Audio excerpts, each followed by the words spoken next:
Well, Peter, it's a great privilege after all these years to be talking to you about your life and work. And I thought that perhaps we could start by asking you when you were born.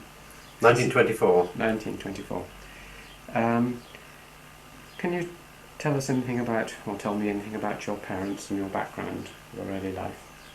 Yes, because I think it is significant in relation to anthropology, and being slow-witted, I only realised this quite recently. I was brought up in Merseyside, which is rigidly divided then between Catholic and Protestant. And also my parents were, my father was a very small businessman. He was an auctioneer and then an estate agent. And we lived in a lower middle class part of the Wirral. And I was always but his work, his sale rooms, auction rooms, were in Birkenhead, which is extremely poverty-stricken, depressed and proletarian in those days, and oscillating between petty bourgeois Wallasey and proletarian Birkenhead. I was very vividly struck with the contrast of the misery of the people in Birkenhead. I remember, as everyone remembers, blind men with notices saying blinded at the Somme and their medals on, selling matches in the street. I mean, it's the classic Orwell kind of syndrome. And that, I think, gave me a sense of injustice and of the inequalities in the world. And what I didn't, then I went to a Catholic school, St. Francis Xavier's in Liverpool, but... Were your parents Catholic? No, they were mixed. My mother was of Protestant descent, but in those days you had to change at marriage. The Catholic Church would not accept a marriage. So she switched nominally to a Catholic faith and had to go through a period of indoctrination, but retained, of course, some resistances in her mind. And after a while, I was very unhappy at SFX. If you ever read Joyce's Portrait of the Artist, you will know about their discipline. Can I give a couple of instances? Well, they're very authoritarian. The punishment for the most trivial offence, like being late, was very, not always, but very often, to be struck on the hand with a whalebone ferrule, as it was called. Extremely painful. You might get 6 of those.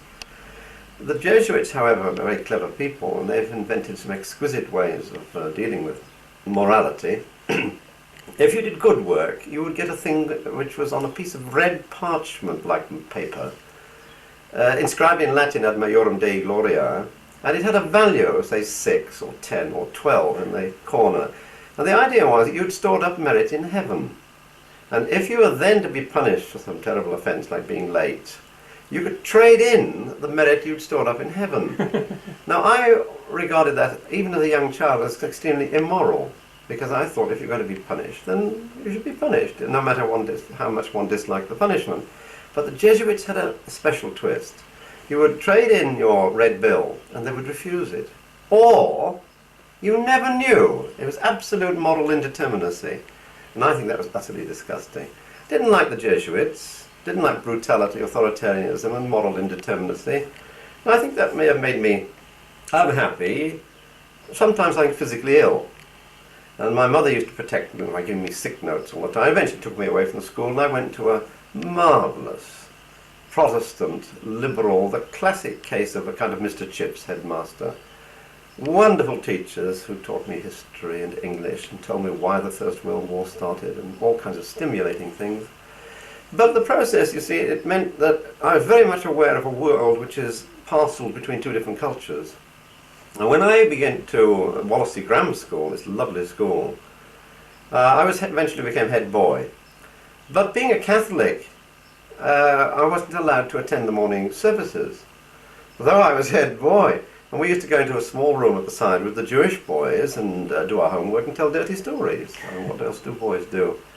So I was always very conscious of democracy and inequality, but also not just in democracy in terms of the rights of the majority, but of democracy in terms of the rights of minorities, because I was one of them.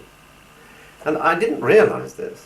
That affected my formation until years later. And I think that's what makes me, probably, surely, sensitise me to other cultures, minority cultures, and people who are not like us. Yes, I was thinking this is a classic upbringing for an anthropologist who feels between 2 different cultures. So you at the end of your school, you then decided to go to university, or? Yes, and I did what I suppose most people still do. I had these very inspiring masters in English and in history. And having moved from a Catholic school, when I changed over, I discovered that I was 3 years behind in mathematics and 3 years ahead in Latin. So that ruined me for a science career, natural sciences. So I inevitably went on the humanities track and did very well at it. And so I went up to Cambridge and read English. So I followed what I was well trained at. I was a Leavesite. Were you? Yes. This was just before the Second World War. It was 1942. I went there, yes, in Stalingrad. And that was the next crucial influence, of course. But the fact that you read English, it's noticeable in your work that you place a lot of emphasis on literature and are interested in literature, and that was partly imbued through reading English at that time. I'm sure so, yes. And of course, Leavesite English literature, English literary criticism is extremely social. Though it's elitist and all kinds of other negative dimensions to it, but I was strongly influenced by that. And also by Eliot, or not? And by Eliot, yes, and by Lawrence, and by Thompson, and the whole school of, so we all might call it social literary criticism that eventually flowered in Raymond Williams, I guess. And then Stalingrad. What? Then Stalingrad. Well, anyone who has a heart, as they say, was interested in the world in 1942, when all that stood between us and the concentration camps was the Red Army. Is that how it felt? Certainly. Churchill said as much. And he was right. It certainly felt like that. So it wasn't very long before I was in the Communist Party at Cambridge. Was this, Cambridge is, perhaps I shouldn't ask, but at that time, or perhaps a bit early, it was notorious that many people joined the Communist Party, and many of them indirectly and subversively, well, not subversively, but they became spies. Secretly, yes. Yeah, no, there's a completely different generation. Never knew any of those people, never had anything to do with them. They'd passed on and were in the higher establishment of the scientific service by then, I suppose, and Foreign Office. No, we were a lot of young people just come up, a surge of both of anti-fascist enthusiasm, commitment, and it's very difficult to realise now, but at that time it was extremely respectable, patriotic even, and I saw a film the other day of Lord Beaverbrook, I think, making the most positive statements about Stalin at the height of the war. And so it was a natural graduation. And then I went off from Cambridge into the army, and being a child of the elite by that time, if you'd taken your certificate A and certificate B in the, what was it called? It wasn't called the OTC, but it was the equivalent. Cadet Training Corps. Combined Cadet Force. We used to do a few weeks in the vacations. I got out of my second one and I went and worked in Pire's radio factory instead, making things for the war effort. But that meant automatic entry straight away into officer training school, officer cadet training school. And I went to Llandudno Wells and became a Royal Artillery officer. Bloody tough it was. From Cambridge, surrounded by guys who were almost old enough not to be my father, but who had experienced several years of war. And were in their 30s and had children and families, and I was a young whippersnapper from Cambridge going straight in to be an officer. I got into trouble because I had never been on guard duty. I was put on guard duty one night. Did the wrong thing, and I was hauled up for the colonel, and I said, I'm sorry, it's the first guard duty. He said, okay, I understand, but don't do it again, because I was so wet behind the ears. Then I went into the anti-aircraft around various parts of Britain. It was the time of Alamein. I didn't need, the blitzes were over. We'd experienced all that as children in Liverpool. Blitzes were over, so they didn't need anti-aircraft. They wanted men to die as infantry. So we were converted into infantry lieutenants. And in the middle of that process of conversion, they asked for volunteers to go to East Africa or to West Africa. I didn't know anything about either, so I think I flipped a coin and chose East Africa. Thought it'd be somewhat interesting and exotic. And I went out there and it was marvellous. It was a very good war out there. The fighting was over.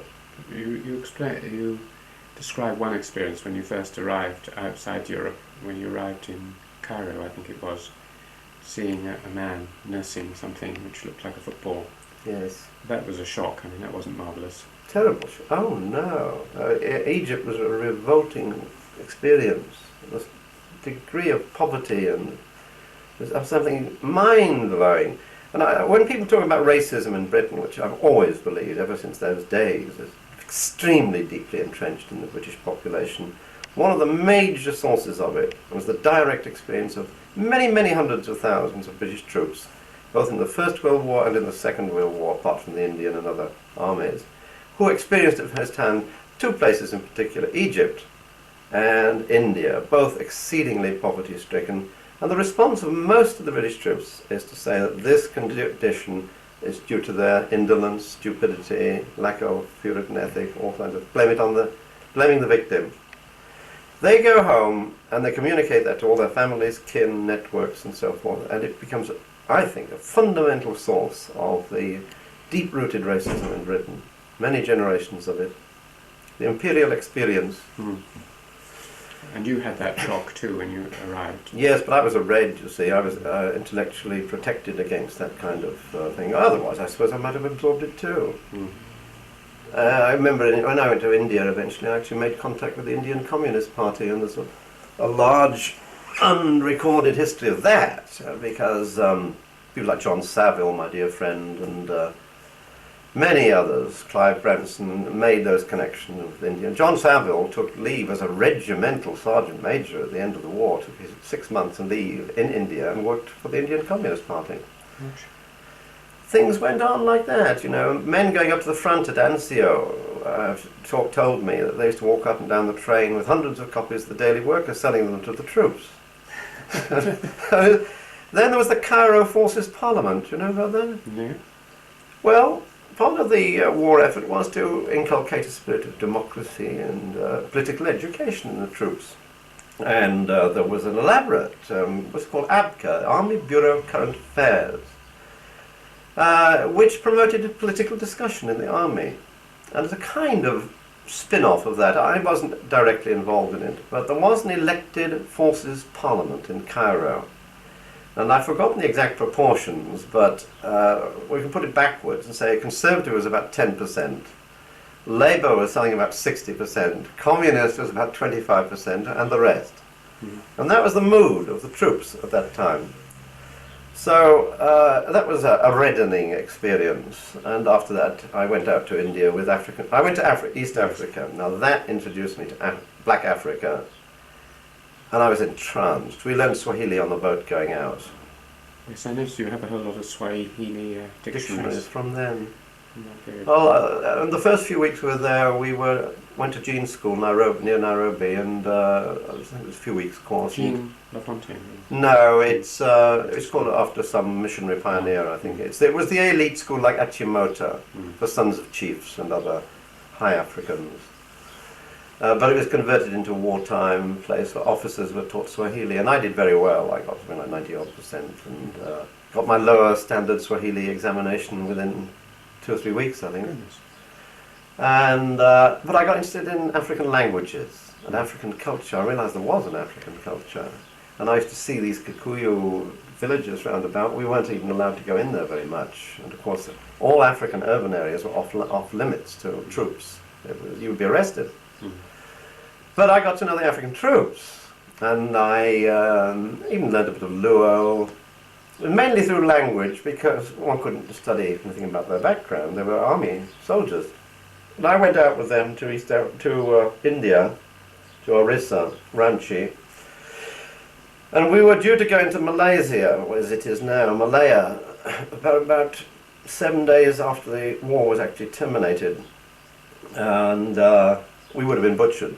We were supposed to go into these beaches in Malaya where the Japanese were sitting with machine guns and artillery all around the heights. We were to walk up the beaches. But one night, as I came back into the camp, I heard a tremendous noise of Africans drumming. Dum, dum, dum, dum, dum, dum, dum, dum. So I said, what the devil's going on? And they said, haven't you heard? They said, the war's over. So I first heard it from the jungle drums. That's marvellous. And then then I had this lovely job. I decided to enjoy the war after that. We went back to East Africa, and I had a lovely job taking African troops back to their natal villages, demobilization, and we went to very remote parts of Tanzania, Sudan, Uganda, and so forth, which is great fun and very interesting, and I saw a lot of village life.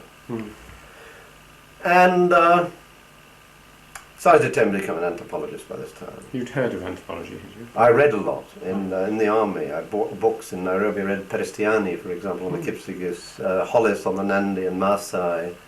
Anything I could lay my hands on, which wasn't very easy, and there weren't many books in those days. How had you heard about it at all? Because anthropology? We were just going to the bookshops and look up the sections on Africa.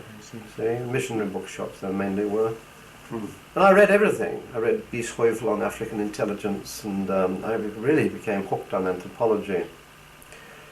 So when I went back, I said to my tutor at Emmanuel, I wanted to change courses, and he groaned and said, "Oh my God, you ex-servicemen," he said, 90% of you have changed your courses. Which shows, I think, that people just drift into the wrong thing at the beginning. Or there's a series of successive influences which direct one. So I switched over. As a matter of fact, that's not quite correct. I said I didn't think that they would tolerate my doing anthropology, which is what I really wanted to do. So I said I wanted to do sociology. He said, "We don't have it in Cambridge." I said, "Oh, thank God, can I do anthropology instead?" So I got what I wanted. But people are now dead, so one can say it. Anthropology at that time was in a shocking state. In Cambridge, or generally. Professor Hutton was the professor. He wrote interesting books on caste, as you will know, and about the Nagas. I remember most of us convinced that most of anthropology was about soul stuff. That if you cut off people's heads, you gain the potency, which you can then direct to your own ends. Hutton would go on about this for hours on end. We also had utterly appalling courses on material culture, which were risible, hilariously funny. Who by? By Hutton? No, by Gwilym Jones? No, he didn't do them, oh dear. The man who ran the museum, Bushnell, did some of them. Yes. Why were they nice chaps. Oh, well, we used to do practicals and fire drills. And we nearly set the place on fire once, I remember. Frank Curling or somebody at the back caused an actual fire. You mean fire drills as with... We used the... Oh yes, it was a practical course, it wasn't just abstract. Not fire drill as in rushing No, building. drills that make fire. Yes. And then Bushnell used to take us out into the courtyard where the anthropology building is, and into the museum, and we would practice with blowpipes, so it was very dangerous. And with Australian spear throwers. I remember throwing one right over the building. It landed amongst all the cyclists in Downing Street. And very dangerous course. Did you learn the Mongolian bow release? This was what Jack Goody always used to tell us about. Bow release. And Godfrey Leonhardt was our examiner of the material culture, I remember. It was extremely funny because he thought it was a stupid course, and so did we, but he couldn't say so. And none of us were interested, very highly motivated, and he kept giving us quite illicit clues, and he used this huge, heavy spear. He said, "What do you think it could possibly be used for?" I said, "Well, you can't throw it, it's too big." No, he said, "It would probably be dropped from a tree, wouldn't it?" I said, "Yes." "I can't imagine on what." And he said, "Well, what kind of animal?" And he was leading us all the time to the correct answer, which was a hippo-killing spear that you drop from a tree in Uganda. Well, we had that. Material culture, we had physical anthropology, of course, and, of course, archaeology, which I found very interesting. But now I'm totally British in my attitude. I always alienate my American friends who believe in the four disciplines: physical, linguistics, archaeology, and social and cultural anthropology. I don't. We had to do all the physical stuff, which is, of course, interesting. But I regard it fundamentally as irrelevant. I'd much rather do something like history or whatever, some social science. And so much of it was a diseducation. And as for anthropological studies, proper social anthropology, I found some very interesting books. It was rather like as if one had discovered a hoard of dirty books, because they were hidden behind an iron grill in the professor's private suite. Professor Hutton, and I said I wanted to read these books from the Rhodes Livingston Institute by Max Gluckman. Could I please take them out? And he allowed me to. You had to get special permission. We called it modern anthropology. We didn't know, as against what we were taught. Now Hutton, for example, used to give a course on, I think it's called theory or something like that. And I remember him dealing with Freud. And he had a very strange mannerism, like that every few minutes. And he said, Freud. He said, well, there are many single-stranded theories. I mean, Freud's view is that human behavior is largely motivated by sex. Damn nonsense, he said. Who's ever heard of anyone making love when they're seasick? And there was a sort of level of the course. Well, eventually we heard one day that a modern anthropologist had been appointed to the staff, and we were thrilled, called Ray of Fortune. And he was a breath of fresh air, though Rayo was a most bizarre fellow too. He started his first course, and he said, physical anthropology, and he had a mixture of a New Zealand and American accent. Physical anthropology and social anthropology, what's the relationship between them? He says, well, in the Chin Hills of Burma, he says, they have mortuary rituals in which they carry the bones of dead men around their chests. That's the connection. And we looked at each other, and we didn't know whether he was being serious, or there was something deep that we hadn't perceived. But he was most bizarre. He worked on free association. I went to Heifer's one day. They used to sell off, not a second-hand book, but second-hand off-prints. And I picked up some, bought them. I noticed two. One was on the lineage system in Polynesia, and another was on the ancient city of Kano in West Africa. And believe it or not, about 2 weeks later, Rayo asked me to write an article relating those two themes. He'd seen the two pamphlets together, and they clicked somehow in his mind. There's no relationship between them. But in a bizarre way, he of course had some very powerful insights. One never knew whether he was being serious or crazy, or was just thinking beyond one. But he was quite interesting. Then G.I. Jones came from West Africa, really pedestrian, ex-government colonial official, but very good on land tenure, and that was his thing. Land tenure was the Igbo. So I had a twice experience at Cambridge, a diseducation. The English department that I'd been in 1942, my tutor, H.S. Bennett, in Emmanuel, told me not to go to the lectures by Levis. He wrote very good social histories of Chaucer's time. Excellent. And the manner, medieval manner and so on. Yeah. Nothing about it, literature in them. Yeah. I mean... A bit of Paston letters, that's all. Paston letters. Yes, basically social history. Told me not to go to St. Levis, of course I went. But it worked with most people, because Levis would take about 6 people. After the war, it was packed out. But the English literature was pretty dreary in the extreme. It was also arbitrary. The curriculum was very much Cambridge. It was what people wanted to talk about. So if it was perfectly possible they'd miss out huge slabs of major writings, authors, themes, and epochs. If somebody wanted to talk about second-rate medieval poets, that's what they were doing at the time. Bad English literature, bad anthropology, and though I loved Cambridge, it was extremely wonderful ferment of stimulus. And one's colleagues, of course, one's fellow students. Who were the students there with you?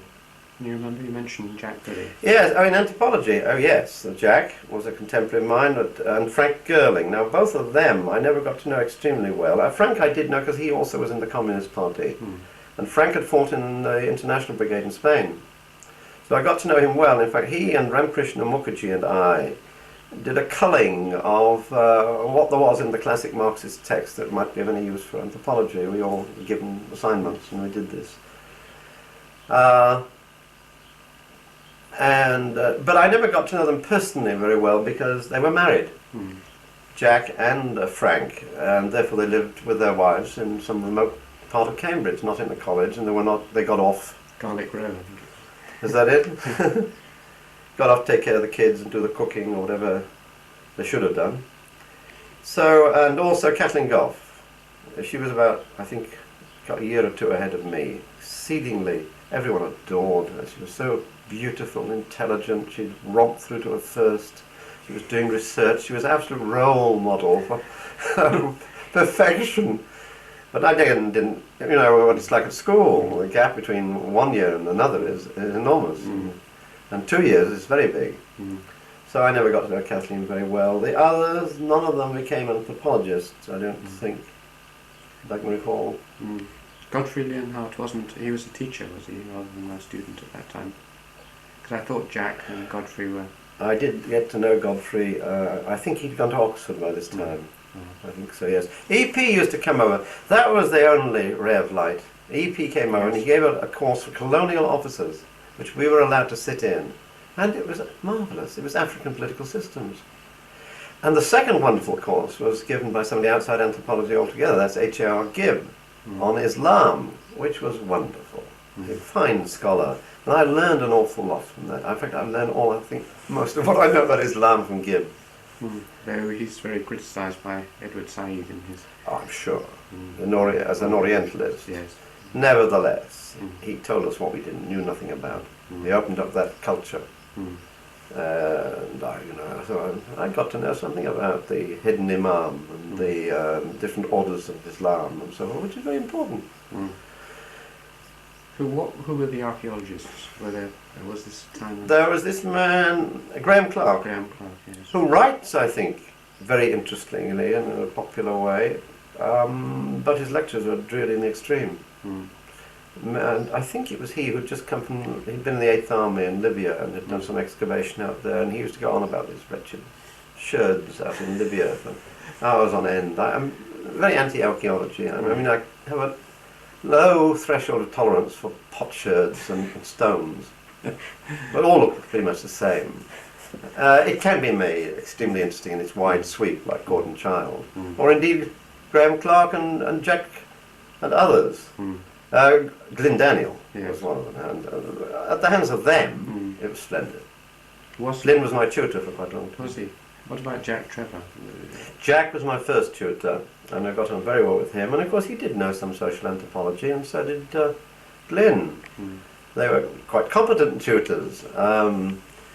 Nevertheless, they're not social anthropologists by a long chalk, and again, you know, it wasn't a very, very effective teaching. And after a while, too, I resent bitterly this arrogant upper-class Cambridge elitist assumption that Cambridge and Oxford are the centre of the world.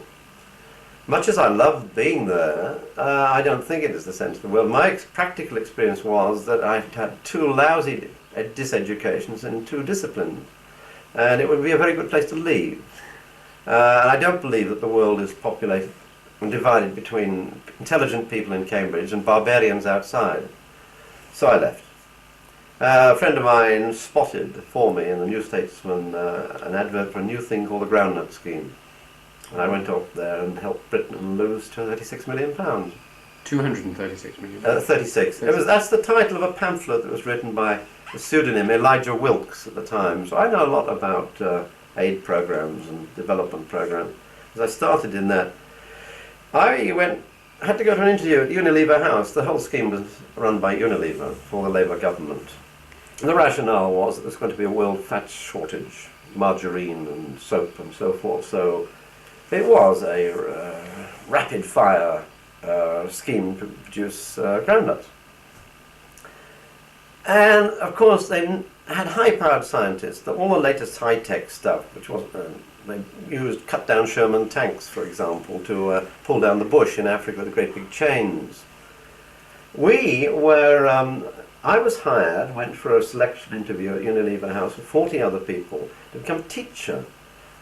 Now the job was to teach basic English, because the groundnut scheme, being under a Labour government, and particularly Strachey, who had been a great left, though he ended up otherwise, thought that they couldn't reproduce the standard colonial enterprise, but it should do something for the Africans. So they were to be given decent housing, good health care, and education. And they were to be taught particularly English, and I was hired to teach English, but a special form of English, which was a modification of the I.A. Richards' basic English that had been worked with used on the Indian Army by a man called Adolph Myers, who subsequently went to Washington. And we went out to Tanzania, it was Tanganyika then, south of Iringa, to Ifunda, which was a technical training center. The Africans were to be trained as mechanics, not hewers of wood and drawers of water, but skilled mechanics, and they were. That was the project. First, when the groundnut scheme went downhill, it went downhill because we had very good scientists called Lord Rothschild and other people who did experiments, as scientists should, with the equipment that was to be used in East Africa for farming, in Berkshire or somewhere. But unfortunately, the ploughshares that were used in Berkshire, the soil in Berkshire is not the same as the soil around Kongwa, near Dodoma, which is full of carborundum. And within a very few weeks, all these damned equipment was out of action. Huge parks full of it. Useless, high-tech stuff from the Western world. So the first year, there were some other problems. Kongwa it's a very arid zone around Dodoma, semi-arid. The Gogo, who inhabit that region, are semi-pastoralists with some gardens in the lee of the hills, low hills, because they knew that was the only place where, with any reliability, rain would fall. Not out in the plains, where it very rarely could be assured. And in 2 successive years, as far as the human eye could see, 15 miles of peanuts burned up to a cinder and lost, as I said, £36 million. They actually imported, they did run some Potemkin villages, because when Strachey arrived as food minister, they imported from South Africa sacks of groundnuts which were exhibited as the products of Congo, which they were not. And filmed and shown on the British, I didn't have television then, on the British movie screens. It was a farce.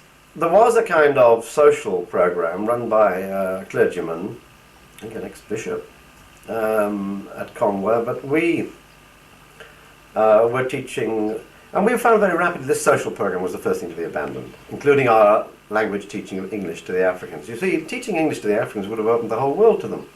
They could read anything. So what did we end up doing? I wrote a basic Swahili program for the white engineers who had been brought into the groundnut scheme to teach Africans to be mechanics and tractor drivers. So we reproduced the colonial business using, equipping these whites to control African labour. That's what it was. I was also visited by 2 extra members of our class from the CID. I subsequently found out years later, who had been sent down to see what Worsley was teaching these Africans, and they reported that I was teaching Swahili. So that was all right. Had I not been, I'd probably have been thrown out of the country. They used to open my mail regularly whenever I got a copy of any of my left-wing literature. It had all been found open in post, sort of pulverised. They have special machines that do it and stick them down again. So, whereas the real scandals, rogues, and like the man who had been the head of the Ifunda Technical College training centre, was found guilty of embezzlement by the same CID people, fired, and within several weeks was the manager of a gold mine in Kenya. So if you're a politico, there's one law, and if you're a racketeer, there's another. So the first thing to be scrubbed from the groundnut scheme, cut, was the entirety of our program. I mean, that's just superfluous nonsense, all that social program. So I went home. No job, no money. My contract terminated a year or so before it should have. Well, I did have money. We were quite well paid. How old were you by this time? You were, it was 46, this was. 46, 22. Still young, yes. Oh yeah. I had my 18th birthday in Nairobi, a night of V-Day, I think. And so you arrived home penniless on the streets of... Yes, no, but while I'd been in East Africa on the groundnut scheme, well, I still wanted to be an anthropologist. Now, there was no anthropology in Tanganyika, there was nothing in Kenya, nothing at the time. I find it very difficult now when I meet Kamba sociologists in Milwaukee.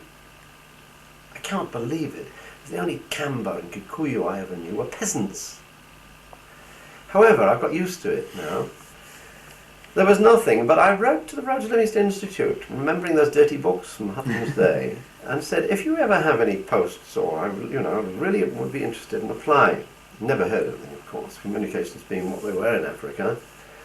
Then at the end of the scheme, or somewhere during the scheme, we all went on holiday. A group of us took a clapped-out old wagon, which we bought collectively, and went down to South Africa through northern Rhodesia, southern Rhodesia, to Johannesburg, where I met Ruth first.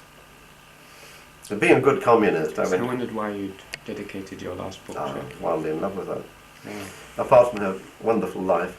I saw the film about her life the other day and was very moved. A very good film. We went down there, so I saw South Africa. It's the only time I've ever been there, and it was really quite mild then. I remember coming back from a Communist Party meeting one night through the streets of central Johannesburg with Ruth and an Indian and an African and some other people being jeered at by what we would now call louts, Afrikaans-speaking louts, because we were simply together in the street, in public. Although it was a very peculiar Communist Party meeting, because it was a guy called Yanni du Plessis, I remember, was trying to stimulate these loyal communists to be more aggressively anti the system. Apparently they were not not militant enough for him. So then we went back to Tanganyika and then home. And as a result, I also called in at Johannesburg to see another ex-DC who was the head of the department at Wits. I've forgotten his name now. He'd worked down in southern Tanganyika as a district commissioner, provincial commissioner, I think. There was nothing doing down there. An anthropologist, was this? An anthropology department of sorts. Yes, there's an anthropology department of sorts. There was a good one at Cape Town where Monica Hunter and Monica had been, Wilson had been. And so I went back home and I was called for an interview to the Colonial Office for a post. I think they'd gotten my name somehow through the Rhodes Livingston Institute application. I can't quite recall now, but anyhow I was called for an interview. Max Gluckman was one of the assessors and a Colonial Office official, and they said that the job was going to be a study of race relations in Rhodesia. What was my attitude towards race relations in Rhodesia? So I said, I'm against it, morally, philosophically, intellectually, etc. And I explained why. So, rather surprisingly, at the end of the interview, Max said, well, you didn't get it. But maybe we'll keep in touch and good luck and all that kind of thing. Well, in fact, in about a week or two later, I got a letter from him saying he'd been now appointed to a new chair at Manchester University and would I care to put in for a research assistantship. I did, and I got it. On the basis, I hadn't explained, that when I was sitting in the Funda, in the groundnut scheme, I wanted to try and do some amateur anthropology, and I used to go out at weekends to the villages round about. Well, what can you do at a weekend, you know? So, what I did do was write a grammar of Hehe, the language spoken around there. Again, knowing no linguistics, but I taught myself, and there was an American with us who was a linguist, employed on this same teaching unit. So I did write a grammar of Hehe, and I was quite proud of it, and I did a lot of wire recordings of oral literature and music. What is a wire recorder? Wire recorder was the ancestor of the tape recorder. It was literally very thin wires, which had the unfortunate habit of coming off the reel and festooning all over the place in a most dreadful tangle. Sort of soft leadish material. Thank God they were superseded technologically. But when I went to Max at Manchester, I was going to do an MA on Gihaya language. And after about 4 or 5 months working on it, he made me do some courses in Bantu language, linguistics for the other postgraduates. Vic Turner was one, Ronnie Frankenberg later, Freddie Bailey, a list of the great and the good. And so I did that. And he said to me one day, look, he said, if you're going to stay around here or be an anthropologist, you better become an anthropologist and not a linguist. So I said, all right then. So he said, unfortunately, he said, you've got one great defect. I said, what's that? He said, you were not trained at Cambridge. So you don't know any anthropology. And I was hurt. I was shocked to be told I didn't know any anthropology. And Jack Trevor had told me I would have got starred first. It was absolutely correct. I didn't. What he meant is I'd never read Miles Fortes or Evans Pritchard. I had read the Noah. What do you mean when you said you weren't trained at Cambridge? You were trained at? he meant I had a very poor anthropological education. I see. Perfectly correct. I'd read the Azandi too, but I don't know whether I understood it. So I remember going off, and he said, read Fortis, Silensis. So I did. I went off to Manchester City Library, isolated myself, and I read through that full stop by full stop. And as I went through, being a Marxist, it equips, it's an alternative view of the world, a counter-ideology, if you like. I couldn't buy this approach of Meyer's, and I started taking very detailed notes to try. I couldn't see. I was a reductionist Marxist. I was a primitive Marxist. I suppose I was an economic determinist. I hate to think of it now, but so I went through taking very careful notes about just how the hell did these people actually make a living, their farming practices, and so on. How did it relate to the lineage structure, and how did that relate to the ideological structures of the Talis and the Namos? And that's how I came to write the critique of Meyer, which won me the Curl Prize, the Royal Anthropological Institute. I don't agree with it now, just as I don't agree actually with the trumpet will sound, because I think it was reductionist, and does that mean you agree with Meyer, or do you I think I agree. or agree more Well, with Meyer? no, Meyer's an idealist. I mean, there's no doubt about that. I mean, the kinship system doesn't function as a kind of externalization of structural principles. It works because structural principles are built into a systematic sets of relations which are institutionalized in society, not just economic ones. But I think his approach in the end is mystical or quasi-mystical. But perhaps I could illustrate it much better, I think, with reference to the trumpet, which I came to write eventually. Although there's a lot of biography to go in first. Let's leave it till then. Should we leave it till then, Yes. right? So, You were sitting in the library reading Meyer Fortes. I was sitting in the library reading Meyer Fortes, and I thought, this is wrong. There's something fundamentally wrong about this whole approach, and I'm going to try and tease out what it is. And life was luxurious in those days. It wasn't like the ESRC whipping people to finish their theses in 2 years. You could actually have time to sit and think and do some serious work. And I think I sat there for 6 weeks in the Manchester Central Ref trying to figure out what was wrong with Meyer. And I turned it into an MA dissertation. I'm just trying to think. And that was the point at which I submitted. Max suggested he rather liked it. I submitted for the Curl Bequest Essay Prize, the Royal Anthropological Institute. I did, and I got it. Went down to London, and I never met Meyer Fortes, and he was pleasant. And he said, I don't agree with this. He introduced me to the awards ritual. He said, I don't agree with Worsley's line of criticism, of course. However, let us agree to differ. And I made a few equally polite remarks, and it was a ritual occasion, and I got my prize. And after that I had most positive relations with Meyer because he was a generous person. And we never really discussed Talency again. And I did subsequently apply to his department. He once told me that he'd very much like to have had me, but Jack got the job. No could he, because he was a sort of in-house Prince Regent or whatever. Line of succession and rather natural, and a West Africanist and so forth. So I stayed with Max and then applied again to the Rhodes Limited Institute. And this time I got it.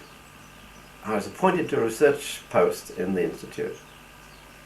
But like the Bourbons, some people never remember anything and they never forget anything, and one of those is MI5.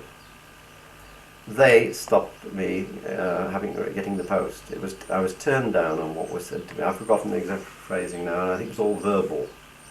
I was given the post, but it was snatched back on intelligence reports. So I was doomed. After having worked on in Africa from 1943 to about 1949, now 6 years, I was an Africanist through and through, besotted with Africa.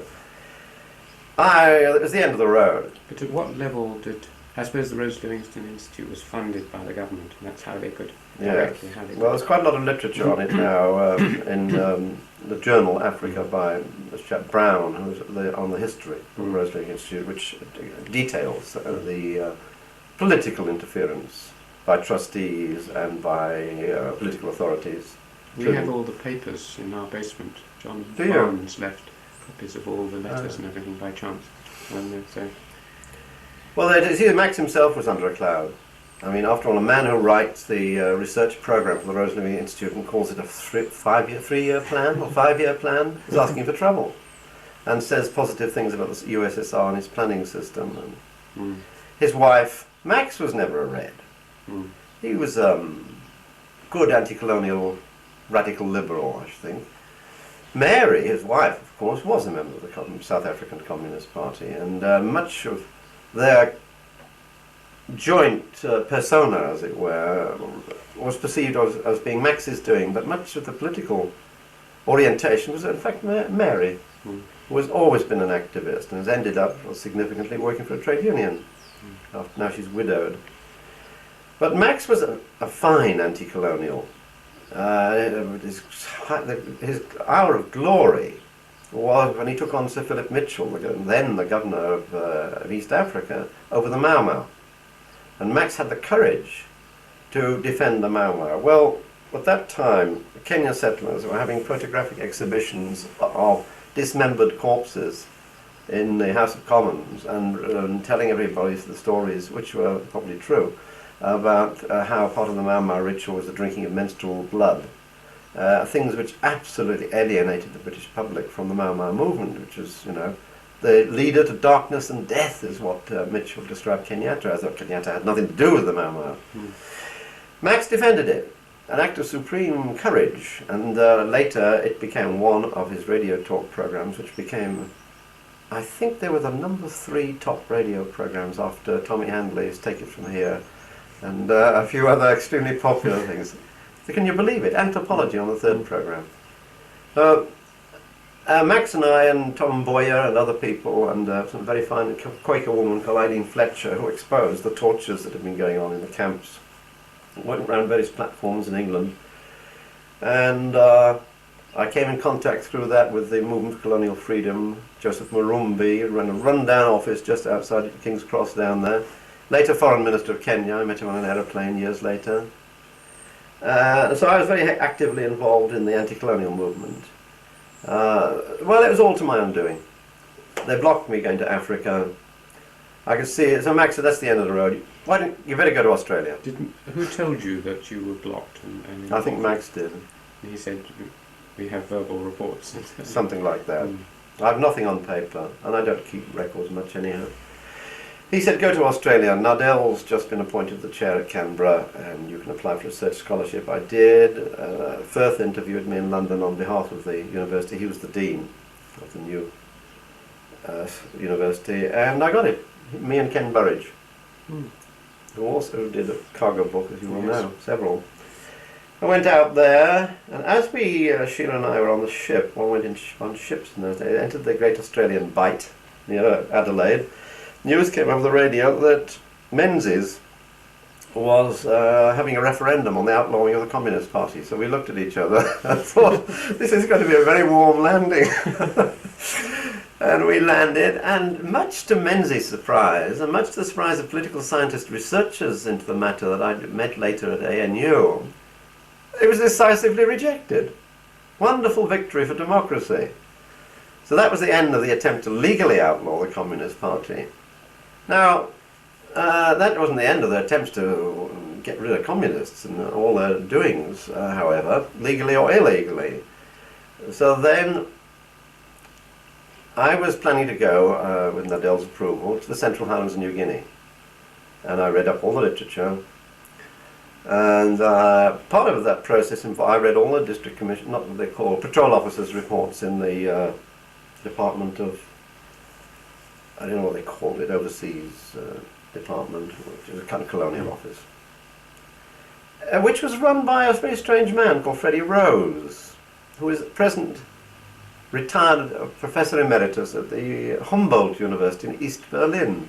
Fred was English, but lived most of his life in Australia, trained as a meteorologist, and had done a diploma in anthropology at Cambridge before the war. Went out, and to get near Aborigines, which is what he wanted, like me, to be an anthropologist, he went up to Groot Island. in the Gulf of Carpentaria, where there was a seaplane base on the route, Sunderland flying machines, from England to Sydney. It used to stop off and refuel and feed the passengers at Groot Island, and the huge base is still there. And Fred did his meteorology, but what he really did was the kinship system of the Aboriginal tribe that were around there. And then he became an officer in the Australian administration, and he was the one I met. When I met him, he was with the Communist Party, of course.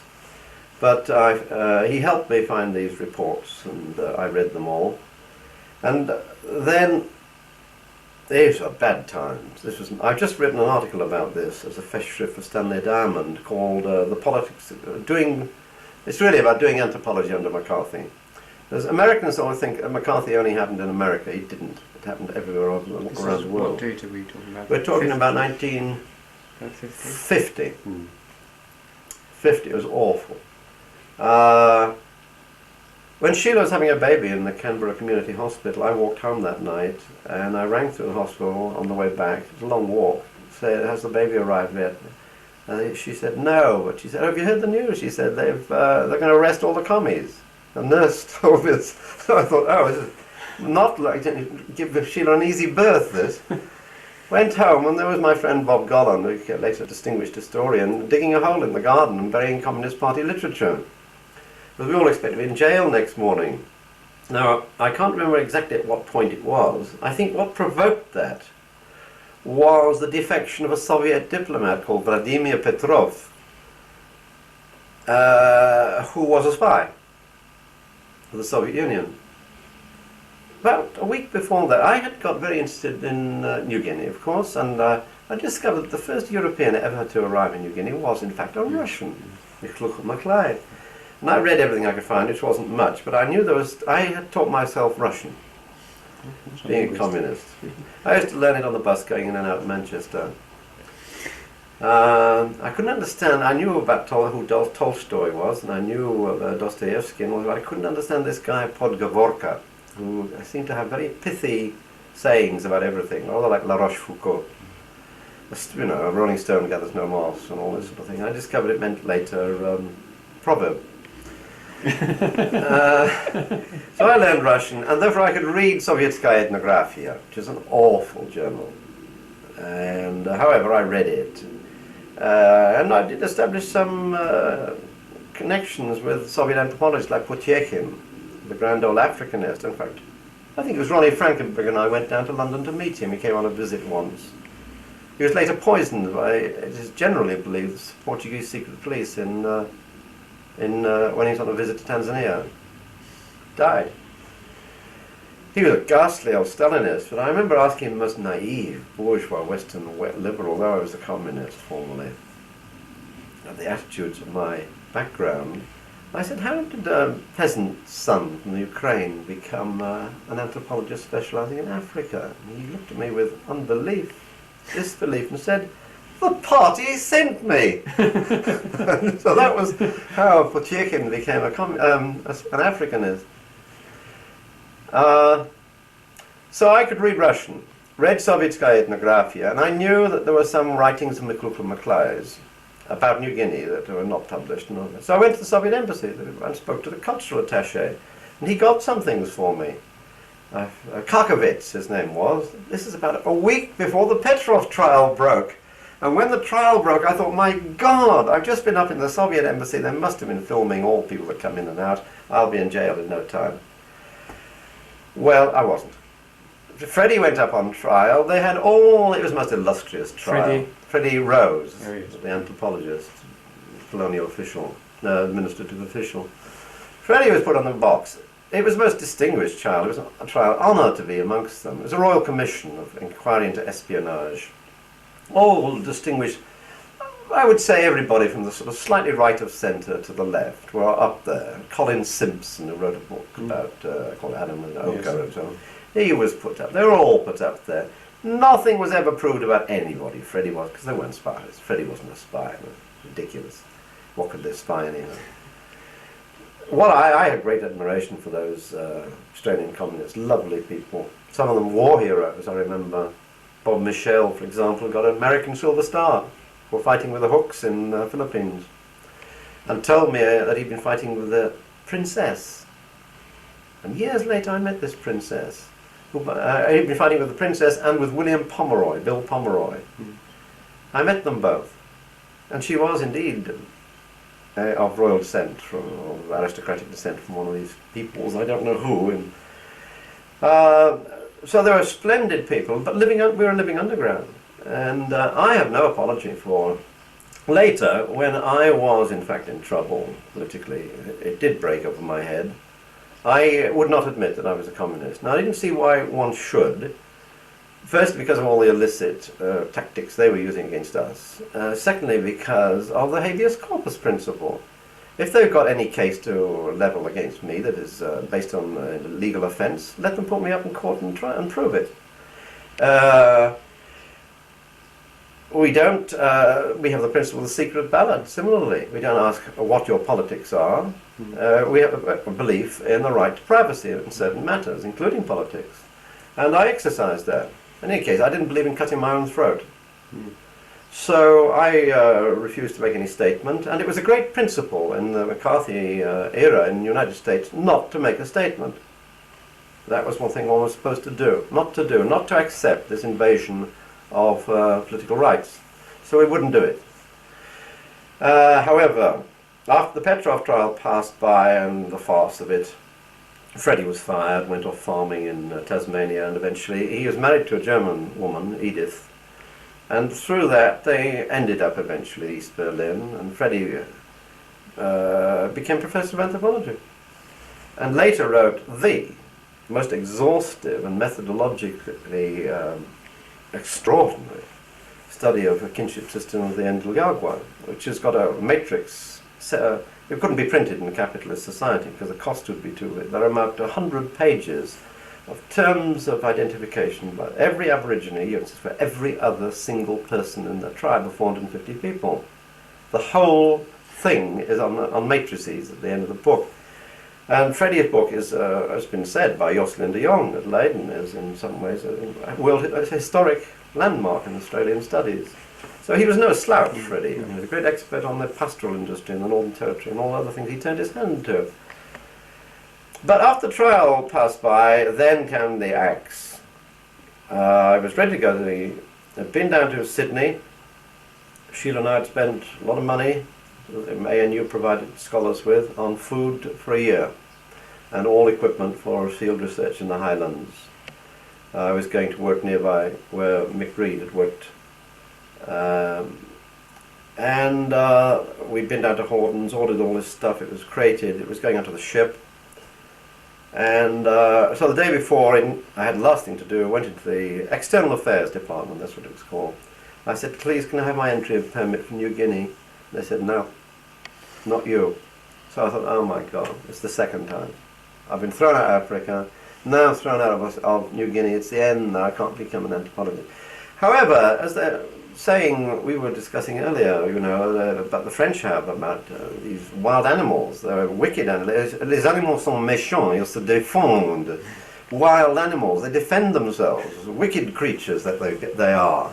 I thought, to hell, I'm not going to be pushed around by these people.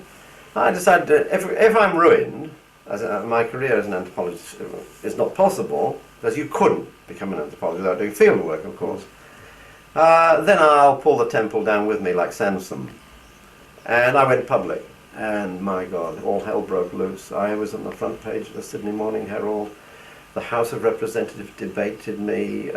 Harold Holt, the Internal Affairs Minister, Hasluck, who theoretically wrote one of the first books on Australian Aborigines, and quite a good book, a very conservative man.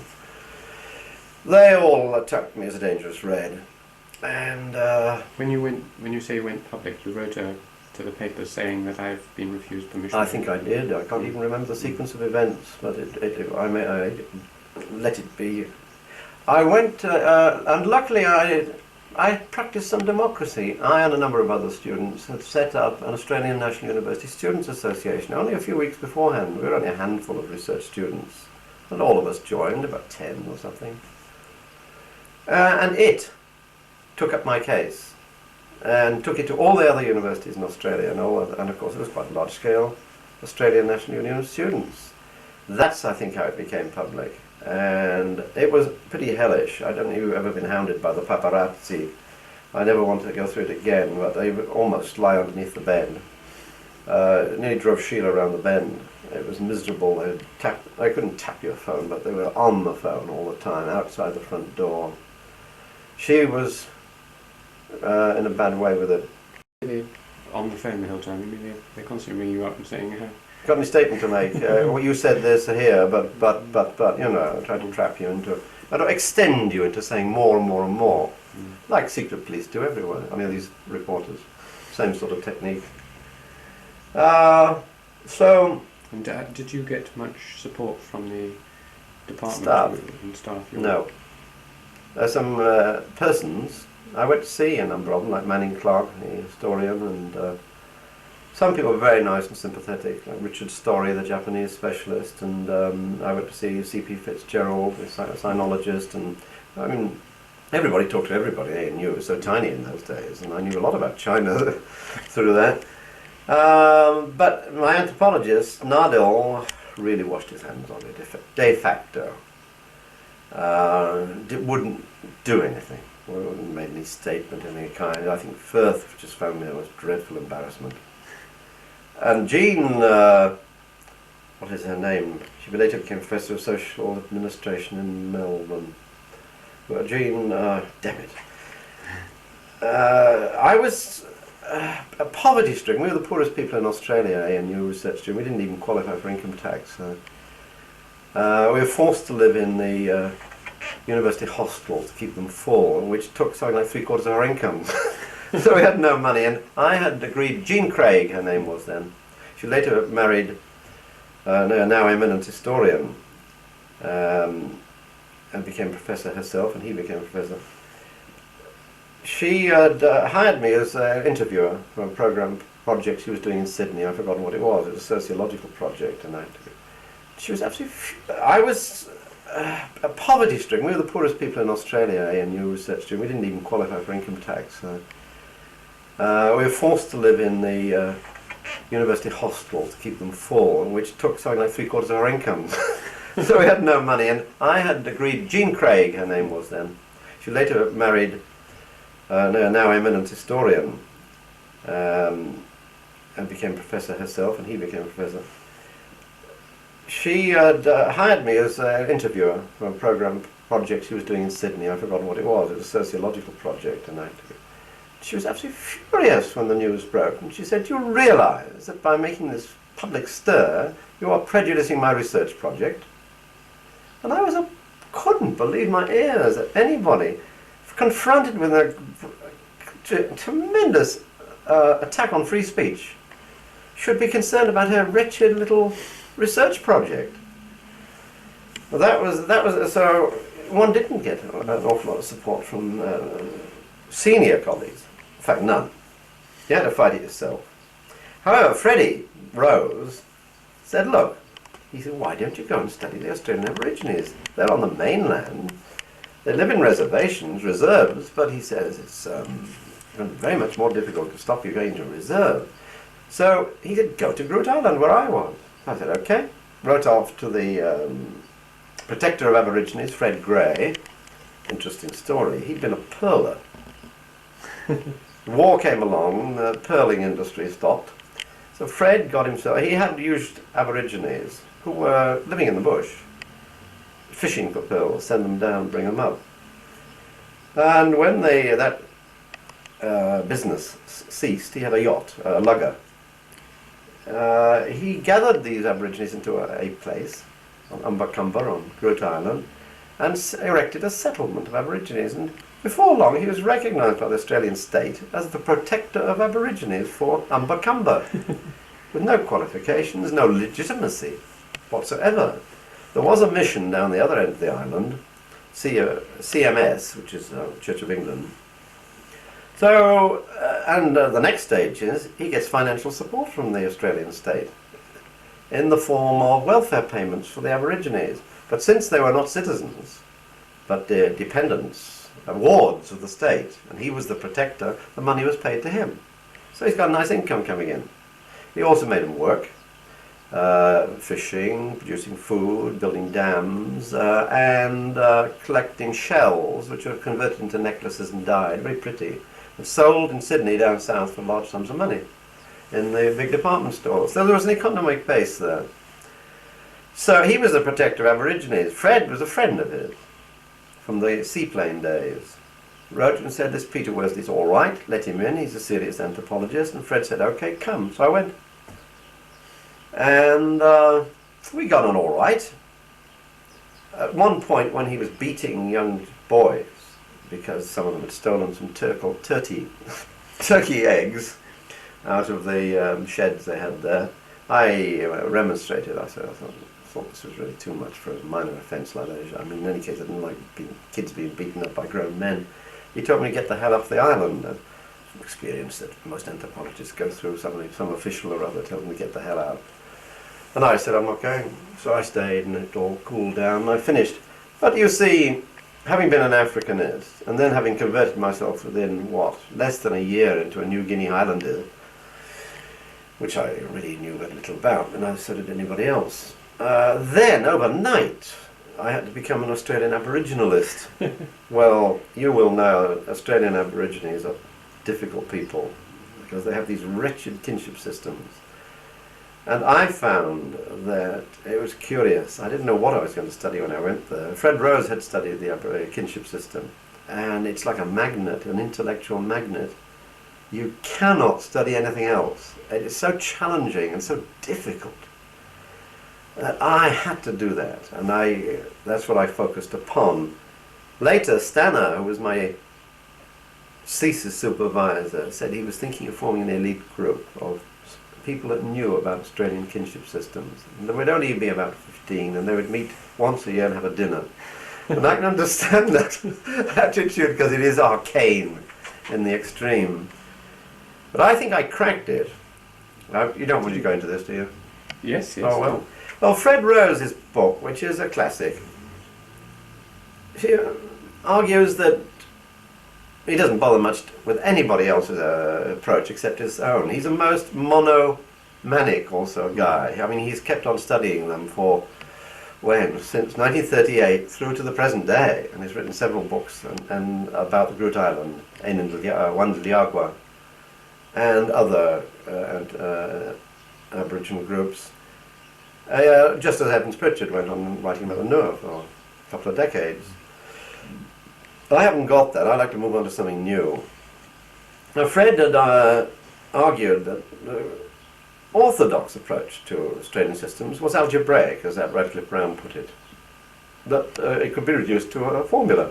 A1 equals B1, B and the children of them are C2. You know, the classic formulae for 4-section and 8-section systems. And that's, I always found that difficult because I've been demathematicized by this Catholic background. However, Fred took a completely different approach. He said, it's not algebra. He said, let's look at them existentially, on the ground, if you like. And if you look at the structure of the society, all power is in the hands of the older men. In fact, young men were not allowed to marry until they reached the age of about 27, 28, 29. And then they were handed over some old hag. That they're cast off of these older men who appropriated all the younger, beautiful, nubile women.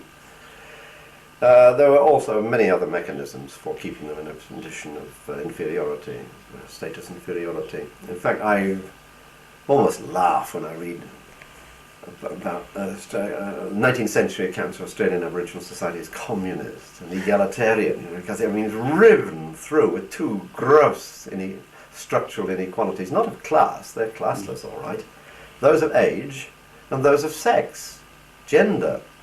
Women are excluded from the crucial decision making, and young men are kept in their place by God. Now all this has been classically shown in Hart and Pilling's wonderful book on the Tiwi. But Fred's approach to the kinship system per se was somewhat different. He hadn't got the insight that Hart and Pilling had, because he didn't work through the language for one thing. I did. Quite good at linguistics, and luckily though I picked what Capel, the reader at Sydney in linguistics, said was one of the 5 most difficult languages in Australia out of 500 odd. Gosh. It had in some respects certain structural properties which were a lot unlike Bantu noun classes. So I could click into it. And I did publish in Oceania a comparative study of Bantu noun classes and Ndliagwa noun classes and Nungabuyo, Australian noun classes. So I was quite good at that. And it enabled me too to work through the language. But nevertheless, I basically followed Fred's methods. And I only had 10 months, 11 months in the field, with no preparation whatsoever, working on this ghastly difficult topic. And what Fred argued was that power is concentrated. It was a gerontocracy. And to understand the system, you had to see that women were pawns to be bestowed and manipulated. And that the logic of algebra couldn't work. Because the correct person to marry was your mother's mother's brother's daughter's daughter. Now, if you look at it demographically, this is a population of 450 people.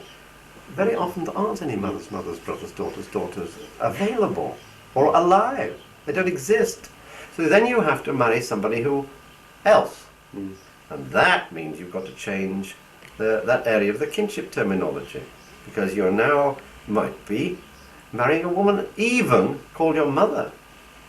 So that produced constant realignments of kinship terms. And therefore the system was all out of kilter. It was not pure algebra. It wasn't an integral, logical, coherent and persisting system. Due to demographic variability, if no other thing. Now, later, and other anthropologists like Hart and Pilling and Lester Hyatt and others have shown that what I didn't even get onto, there's also a process of the politics of bestowal, as it's called, that the older, senior elders use women to reward complaisant young men. And that they also use them in ways which got nothing to do with the pure logic of the kinship system. So that also causes a disequilibrium, a lack of... This argument goes on. There's been a subsequent man who worked on Grutan called David Turner, English guy now in Toronto, who, he, however, went back to the beginning and produced algebra, a beautiful, coherent, interlocking system, which I don't believe in.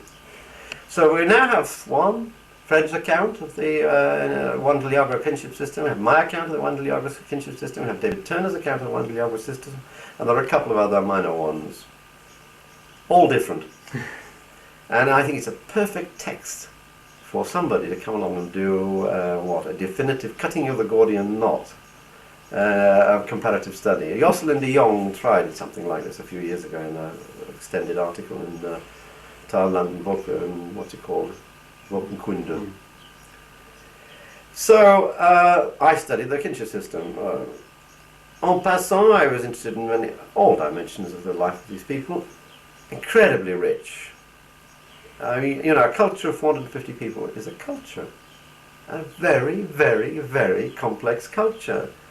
Burns, Kathleen and Ronald, the great ethnographers of Australia, have written almost a book a year since decades, recorded part of one of the ritual cycles, of which there are many other kinds of cycles, amongst one of the Arnhem Land peoples, in 2 books, Jangawul and Gunapipi.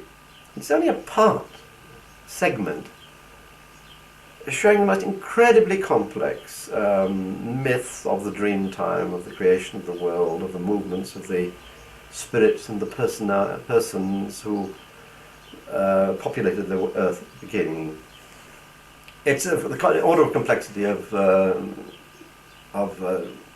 what's his name's work on the Dogon. Griol and Ditolan, yes. That order of complexity. Now these are hunting and collecting people. Many people think of as savages, living like animals, and, you know, close to nature. Incredibly sophisticated cosmological systems. And I couldn't penetrate into that, alas, because I wasn't allowed to go to the mission. because I was regarded as a dangerous red by the missionaries, where most of the ritual specialists were. My people knew about as much about their own religion as the average Church of England attender at church on a Sunday morning knows about transubstantiation. Nothing. At least they said they weren't. But I did work on some other areas, one of which I'm turning back to now. I would have some very negative things to say about the CMS mission, which also was singularly ineffective. I think the first recruit to the Church of England came after 20 years of a missionary endeavour. They were very puritanical. I remember when they used to visit us, we used to wear, like the Aborigines, just strips of cloth around here called nagas. It was scandalous. Heathenism, regression, atavistic. So when their missionaries came, we used to put trousers on. And they were not interested, as far as I could see, in any degree in Aboriginal culture, simply in replacing it by their own. Now, I have a deep apology to make to them, however, because in the last few weeks there has appeared one of the most marvellous books in anthropology. It could only have been written probably by a missionary. You and I go in for a year or two. In Evans Pritchard's case, or Margaret Mead's case, a few months.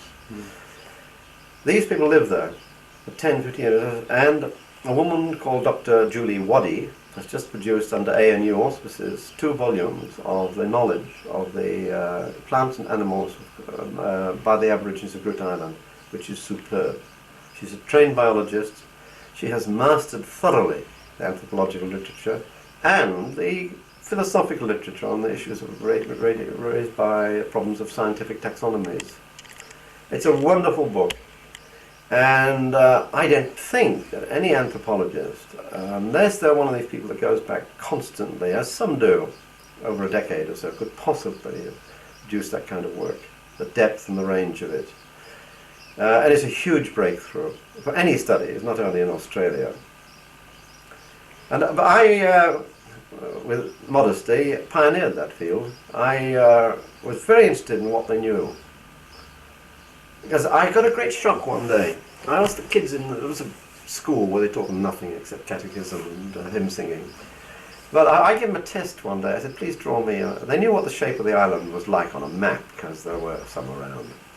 I gave them outlines of the island. I said, please draw on it whatever you think would be of interest about this island.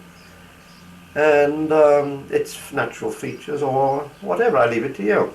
I was absolutely amazed. To us, that island is featureless. It does have tracks, and there is a hill or two and a billabong, and nothing very much. It's just nothing man-made, of course. And these maps came back from the kids crisscrossed with lines. I said, what the hell are they? They said they're roads. Roads. To them, the entire island was intimately dissected and made of known tracks and divisions. Whereas to me it was just an area of bush. And I started thinking about their perceptions of the natural environment. And I went back through all my notes and I started prodding them, asking them about plants and animals and their associations and what names they used for them and what connections they saw in the ecological contexts. And later on I wrote an article about it. Amateur, but I got very excited by pure coincidence. Well, coincidence being a communist and talking to a communist linguist, Peter Wexler, who had been at Cambridge with me. He said, we read this guy Vygotsky. So I read Vygotsky. Nothing to do with Groote Eylandt, I thought. Just about, it's in the Piaget mode, about the formation of concepts amongst the young children. And I thought, my heavens, this is the key to the problem I've been battling with on Groote Eylandt, where I found that there wasn't a unitary system of cognition or of taxonomy about animals and plants. Though you could ask them, if you like, they had got a scientific or a pragmatic material system. They also had a way of classifying according to the relation, the connection of these animals in mythology with them, as they occurred in myths, which were attached to particular clans. So that was a function of the social structure, as it were, utterly different from the kind of, what might I say, ethno-scientific one. And thirdly, there was the intra-myth connections of how Stingray in the creation time, the dawn time, moved around the island, stopped at certain points, met other animals and marine creatures, and they occur together in a myth. And that is the unifying frame. But there are three frames. The social structural frame of the clan, there's the intra-myth connections, religious if you like, mythology, and there is the framework of scientific analysis, which also has two dimensions, because it's also, they distinguish things that are relevant to them, that is, those things they can eat and those things they can't eat.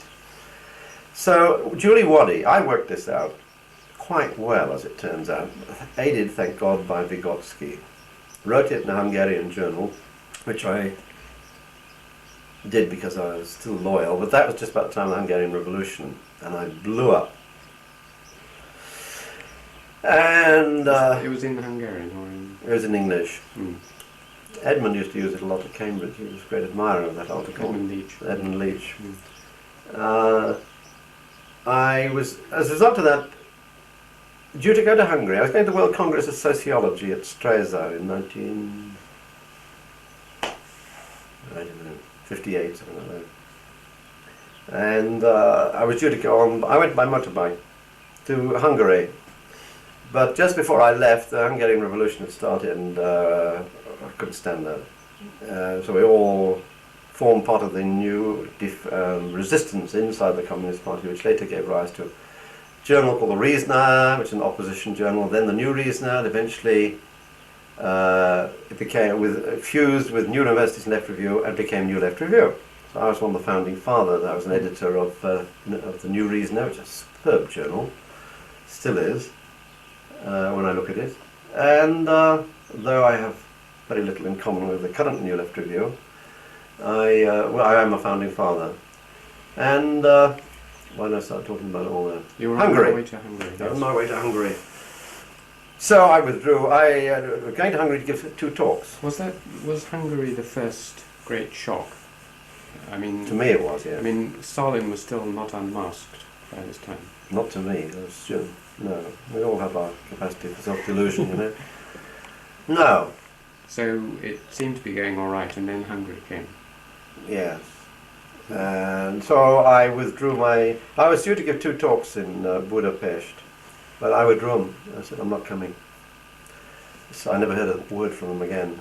Except I did receive a telegram from my contact out there, was Tibor Bodrogi, who was at the museum and edited this Acta Ethnographica, saying I'd sent him a message, a telegram during the height of the uprising, wishing them revolutionaries, withdrawing my thing and saying that I identified thoroughly with the revolution.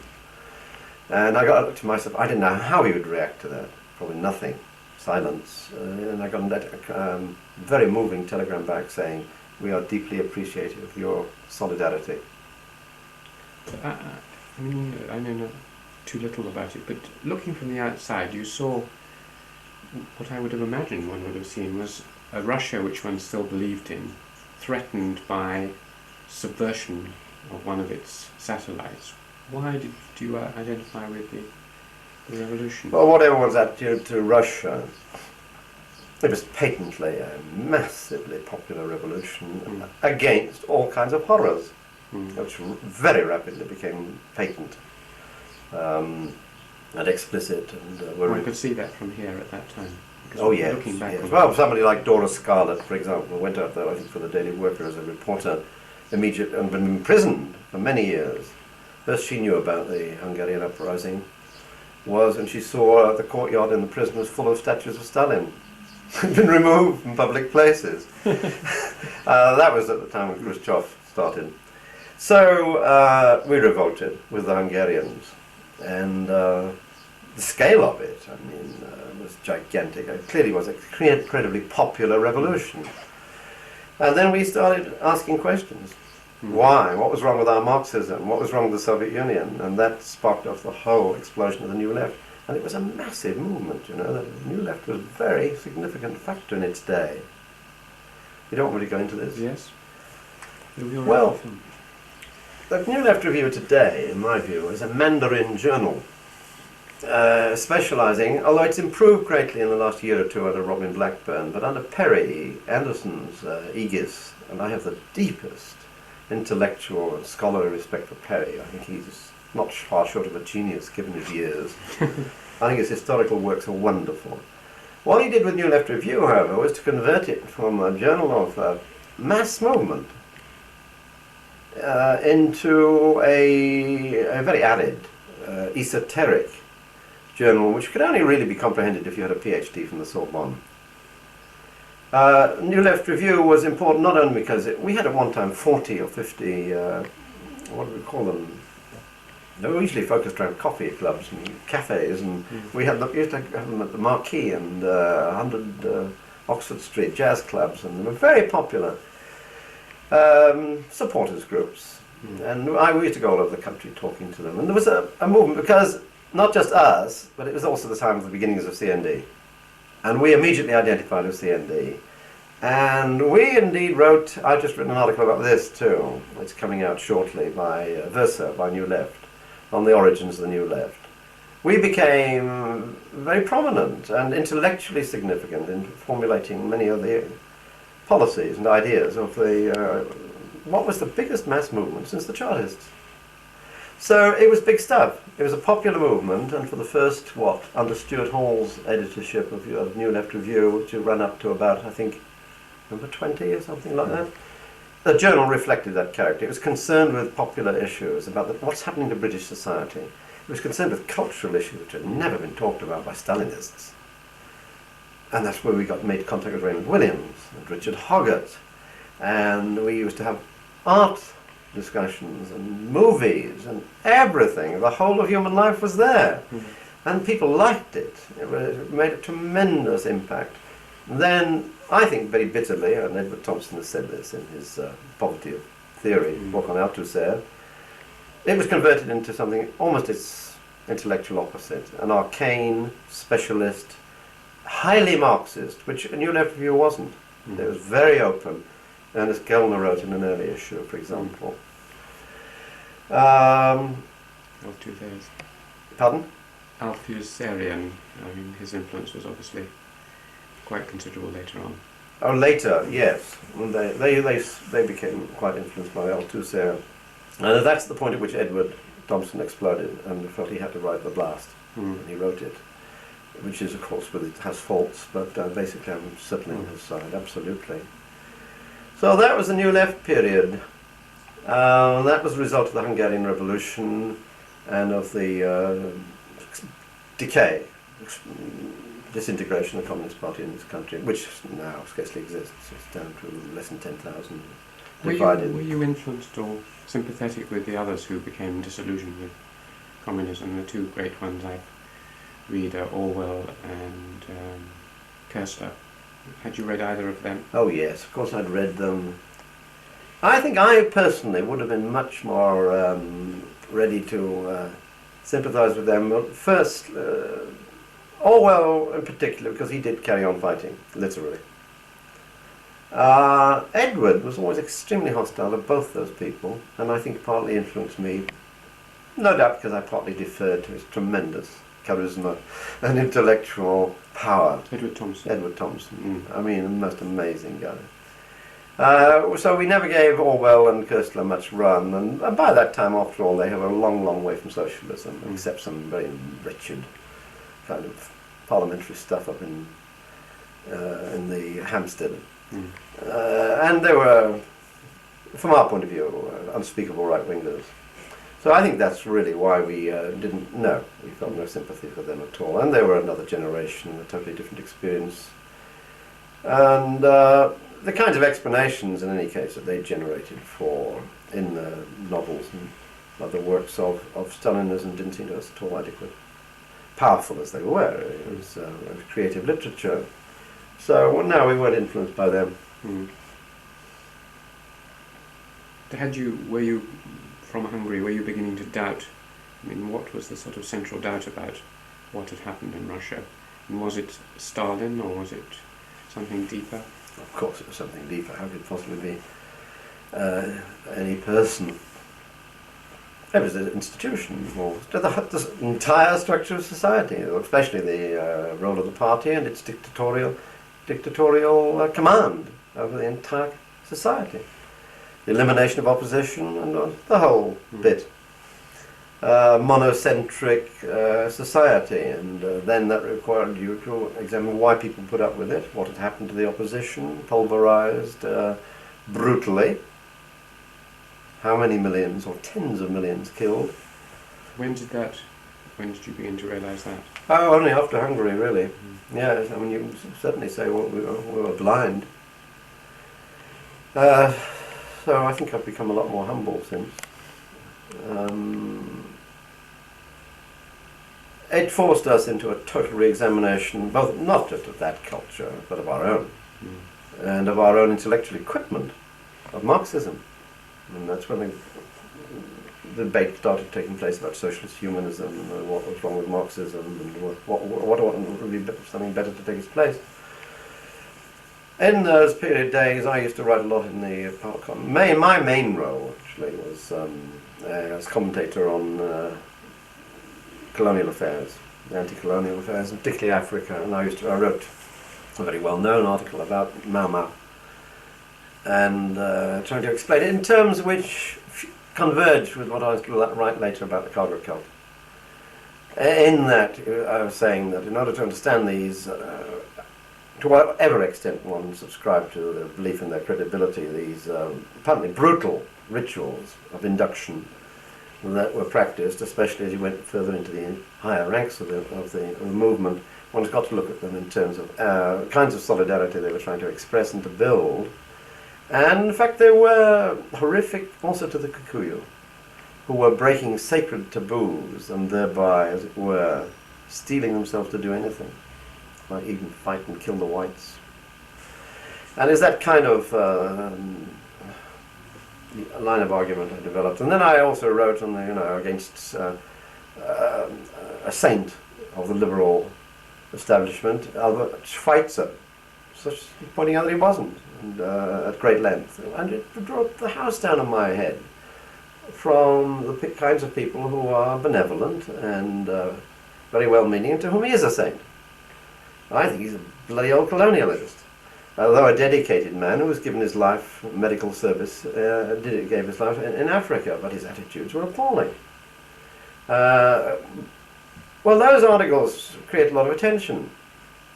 Now, that's in the whole journal. Now, when is this? This is 56, 57. Yeah. Yes. In fact, you wanted to say something more about... Why we've been so stupid. Yes.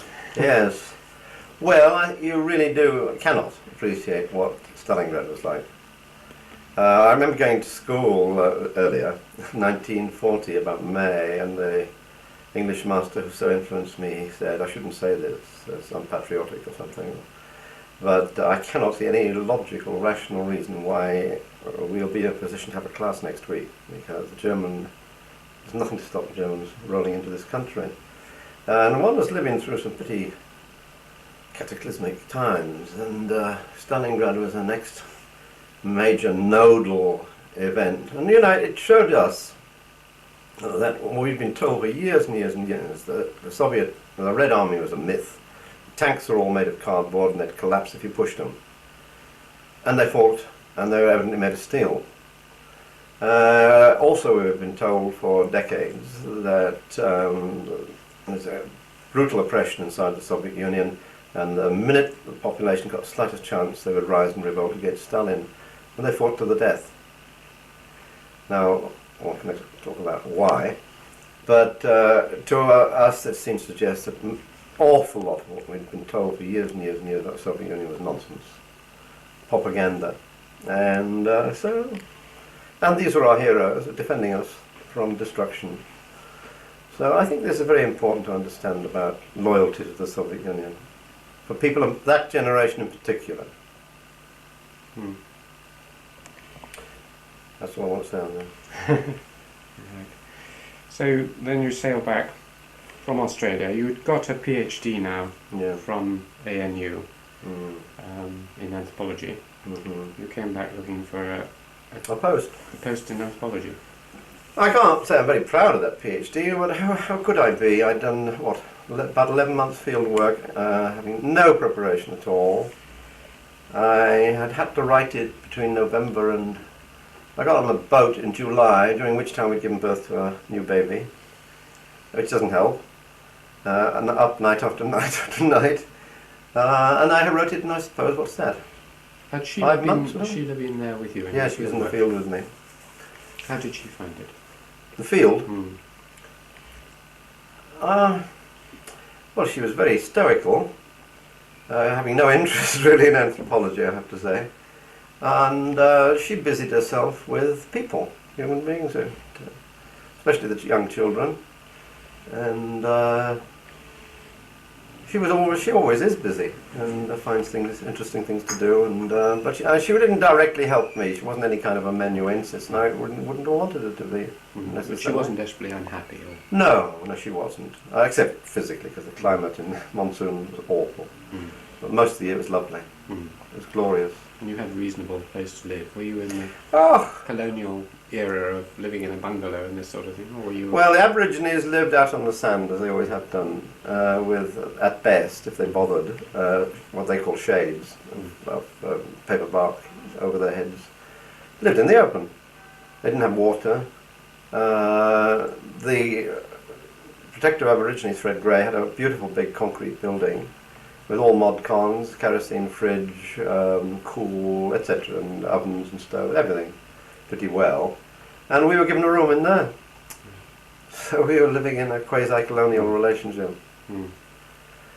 It was the only relationship would have been allowed, of course. But it was still that sort of halfway stage where it was a sort of 9 to 5 thing. I mean, in the evenings it was drinks in a cool room. Oh, it wasn't that elegantly colonial. I mean, we were, simple North Australians. We wouldn't have had drinks to dish around. But when one talks about sort of later hair shirt participant observation type of anthropology, we're actually sort of living in the mud hut with a family of the people. You obviously couldn't do that. No. At night, very, very often, I would go. If I'd hear the didgeridoo going, I think, I wonder what that's for. And I would go up and chat. Sometimes I just go for sheer sociability to see my friends and informants and so forth. Sit around, talk, play with the kids. And of course then from time to time something significant did happen, like major rituals, and would stay there day and night for as much as possible. But by and large it was visits at night time. Yes. So Deborah was born just on the way back. Yes, and according to Aboriginal way of looking at things, she was conceived. She must be belong to the West Wind Para clan, because she was conceived in their territory. I'm naturally the classificative brother of my chief informant. So if she ever goes back, she has a territory and rights. Does she know this? She does. She's very proud of it. One day she'll go back. And she's been to Australia, unfortunately never got back there. Yes. Have you been back? No, I'd dearly like to go. I really wonder whether even now they might let me in. Fred Rose has had very considerable difficulty, but Fred is extremely provocative. He courts trouble and he insults the Australian government and all sorts of authorities. I think he wants to show his loyalty to East Germany, where he lives, that he's not being bought over by these bourgeois influences. I don't have to prove anything like that. So I wonder, because subsequent research like David Turner, it's been written about, innocent, and he's not a political activist or a difficult person. He offended, however, the missionaries. Probably he wrote things about, they have developed a counter-religious cult of their own, some of them, the minority phenomenon. He's written about that and certain things that maybe the missionaries found as too unacceptable or sensitive. But he was later refused entrance back after his first large period of field work, and this must have been in the, I don't know, 60s, early 70s. Ostensibly now, not refused entrance by the mission, but by the new Aboriginal Council, which I suspect is simply masterminded by the missionaries. So you haven't been back. I've not Anyway, been you're back. on the boat coming back. You're right. Coming back from Australia, yes, and hearing about the French defeat at Dien Bien Phu on the way. Did you? Oh. Got back, I looked around for jobs, and of course I'd been at... I'm sorry, I'm getting confused, I'll start again. When I got back, Max... Sorry, I really am... We're in 1956, 54 now. From your first return from Yes. Australia. Ah. Well, of course, I had gone out as from Manchester, as a MA graduate and a protégé of Max Gluckman's. And my dream in life was to get back to be a protégé of Max Gluckman, because it was the most wonderful experience anyone could have had. Why was that? What was there about Max that was so wonderful?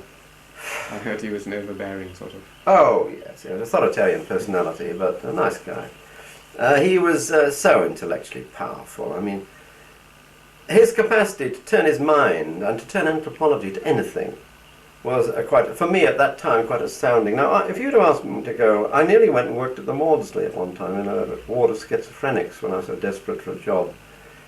I have found it, I think, quite difficult to know how to approach that kind of utterly untraditional research project, a task.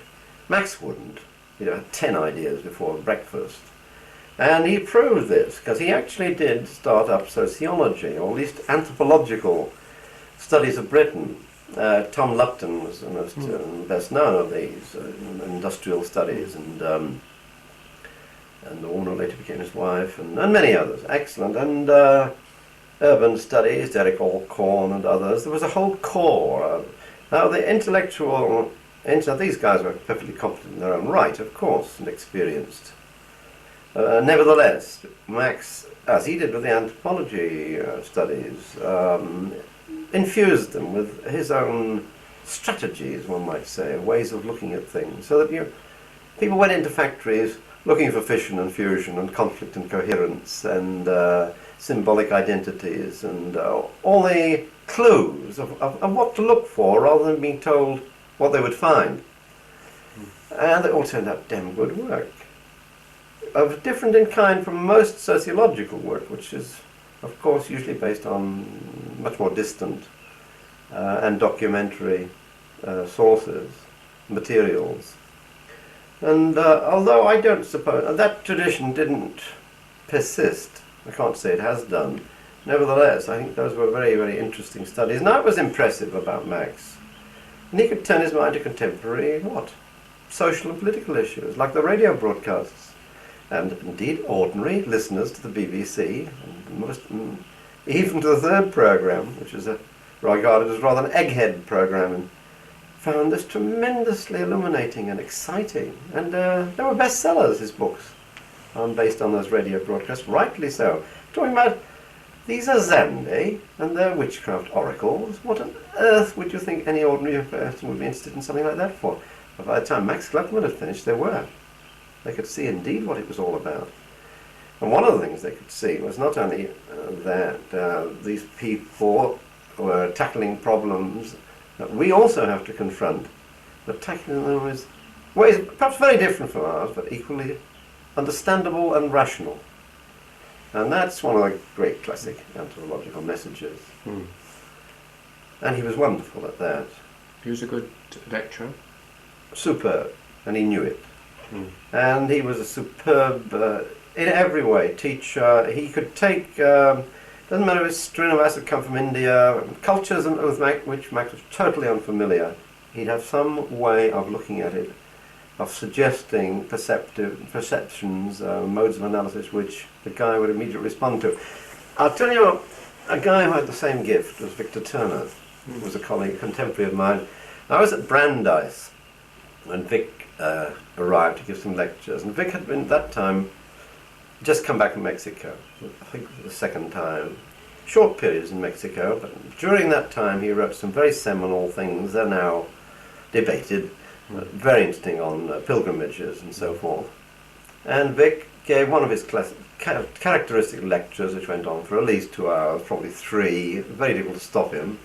but nobody wanted to stop him because he was entrancing.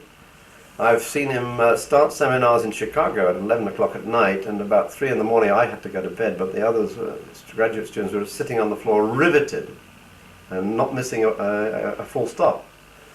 Vic talked about Mexico, and this was a Mexicanist department at Brandeis. And at the end of this second long lecture, one of them said, "Well, I have to say, so I've been studying Mexico for 14 years," he said, "and at last I've begun to realise how I should go about looking at it." That's a wonderful tribute. And Max had that quality. And he was very democratic. He was authoritarian but democratic. We were a tiny group of apostles.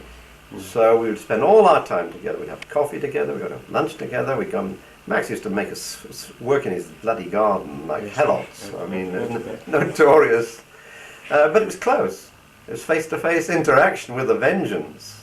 And they also made us interact with each other. If anyone came, as a constant flow of people from northern Rhodesia, Zambia, of people coming from the field, like Victor Turner or Ian Cunnison, not Vic, Bill Watson, and they'd come. There'd be 10 special new seminars put on, and we were in a whirlwind of stuff, and also fresh, brand new, and we were collectively really working on how we can make sense of all this. I remember sitting in particularly Srinivas's, what came out to be the Coorg book, and I knew but nothing about India, though I'd been there. And I found it riveting and absolutely exciting. And we were all involved, and I think we all did, in fact, in different ways, contribute something towards those discussions. And that was wonderful. It was, and although Max and Srinivas were very senior people by then, and with long research experiences behind, they treated us, for all practical purposes, as intellectual equals. Even though there was this authoritarian aspect to Max. Intellectually speaking, it was a different thing altogether. He was a person who would change his mind if you made a good point to him. Yes, he would. He would indeed. And he would also, of course, the other important characteristic of supervisors and tutors, he would be very supportive, obviously in practical ways, like finding money, but in encouraging you. I mean, he said to me, "Put that MA in for a Curl Prize." I would never have dreamed of anything so arrogant. And he said to me, we come to the trumpetral sound, for example. I went back, and I had written my PhD, which was not marvellous. Published a few things on Australian Aborigines in Man and so forth, and American anthropologist. And but I was still bitten by, and somewhat frustrated, because I had prepared myself to go to the New Guinea Highlands and to New Guinea, and the big thing in New Guinea at that time was cargo cults. And I had collected a lot of material. I wasn't, of course, able to go into the field like Peter Lawrence and Ken Burridge, but I discussed with them at great length their field results when they came back, and read all their materials. And one weekend, this is typical of Max's yeast-like stimulating role. It was as an outcome of the Mau Mau incident, confrontation with Sir Philip Mitchell. Max became known as the great expert on the Mau Mau, which he didn't know much about, of course. He never worked in Kenya. But he was modest. When it came to intellectual matters, he knew when he knew something and when he didn't. So it had given him an interest in movements of protest, especially amongst colonized peoples. And of course, from his African knowledge, going back to his Zulu studies, he knew a lot about similar phenomena in Southern Africa and Central Africa. And he conceived the idea, and he was a man by this time well established in social sciences and popularly known. He meets all sorts of people. He arranged a special weekend. He said, not on the Mau Mau, but he brought Eric Hobsbawm to talk about what became primitive rebels. He got Norman Cohn to talk about his medieval movements, and he got me to talk about cargo cults. By that time I started. It's one of the most exciting weekends I've ever spent in my life. It was marvellous. We just gave 3 papers, I think that's all, I think that's all. And out of that came 3 what I think are cracking books. Eric had always had you wouldn't believe it now, a bit of a blockage about writing. He was known to be a genius and a polymath and spoke 90 languages. There wasn't an awful lot on paper. But he wrote this fascinating set of essays on these Italian millenarian and other kinds of protest movements. And from that moment, he never looked back. Books poured out of him. And what did you? I mean, can we just pause a moment on Eric? Yes. Since we're fast. I mean, you mentioned the enormous influence and admiration you have for Edward Thompson. The other person who is of that sort of league, to my mind, is Eric Hobsbawm. Do you? I mean, absolutely. Do you admire him? Then? Oh, marvelous! Yes, yes. He is incredible. I think he gets, in some ways, better as he goes on. I mean, recent books, which are not in the field of British historiography of the 19th century, brilliant as that trilogy is. I mean, think about The Invention of Tradition. What a mind-blowing, mind-expanding work that is. Also hilariously funny and iconoclastic. Wonderful. And, he's a great jazz man. I was going to say, you have an interest in jazz. Indeed, I did. I was a great jazz. And nearly at one stage was told I might have become a jazz critic of the New Statesman. You were? I know. Eric wasn't he, for a time, yeah. But, Eric, a great hero, intellectual hero. Amongst Marxists, I would put him and Perry in Britain, and others like Christopher Hill, of course. Now, it's of some interest to say this, Alan, because you're an historian, but I published, was come to later on, a book on the three wills. Christopher Hill reviewed it in the Guardian. I didn't know he was going to review it. And he said, Peter Worsley's books are triply interesting, he said. The guy is not only an anthropologist, but also a sociologist, and though he probably doesn't know it, he's also has an historical vision. And I think I have, probably because, in part, of my coming under the influence of a wonderful history master at school, and I think we all seem to assume that life starts at university. It doesn't. It starts in school as intellectual life, and I'm very aware of my formative influences there. So, yes, Christopher and the classic school of historians, Rodney Hilton.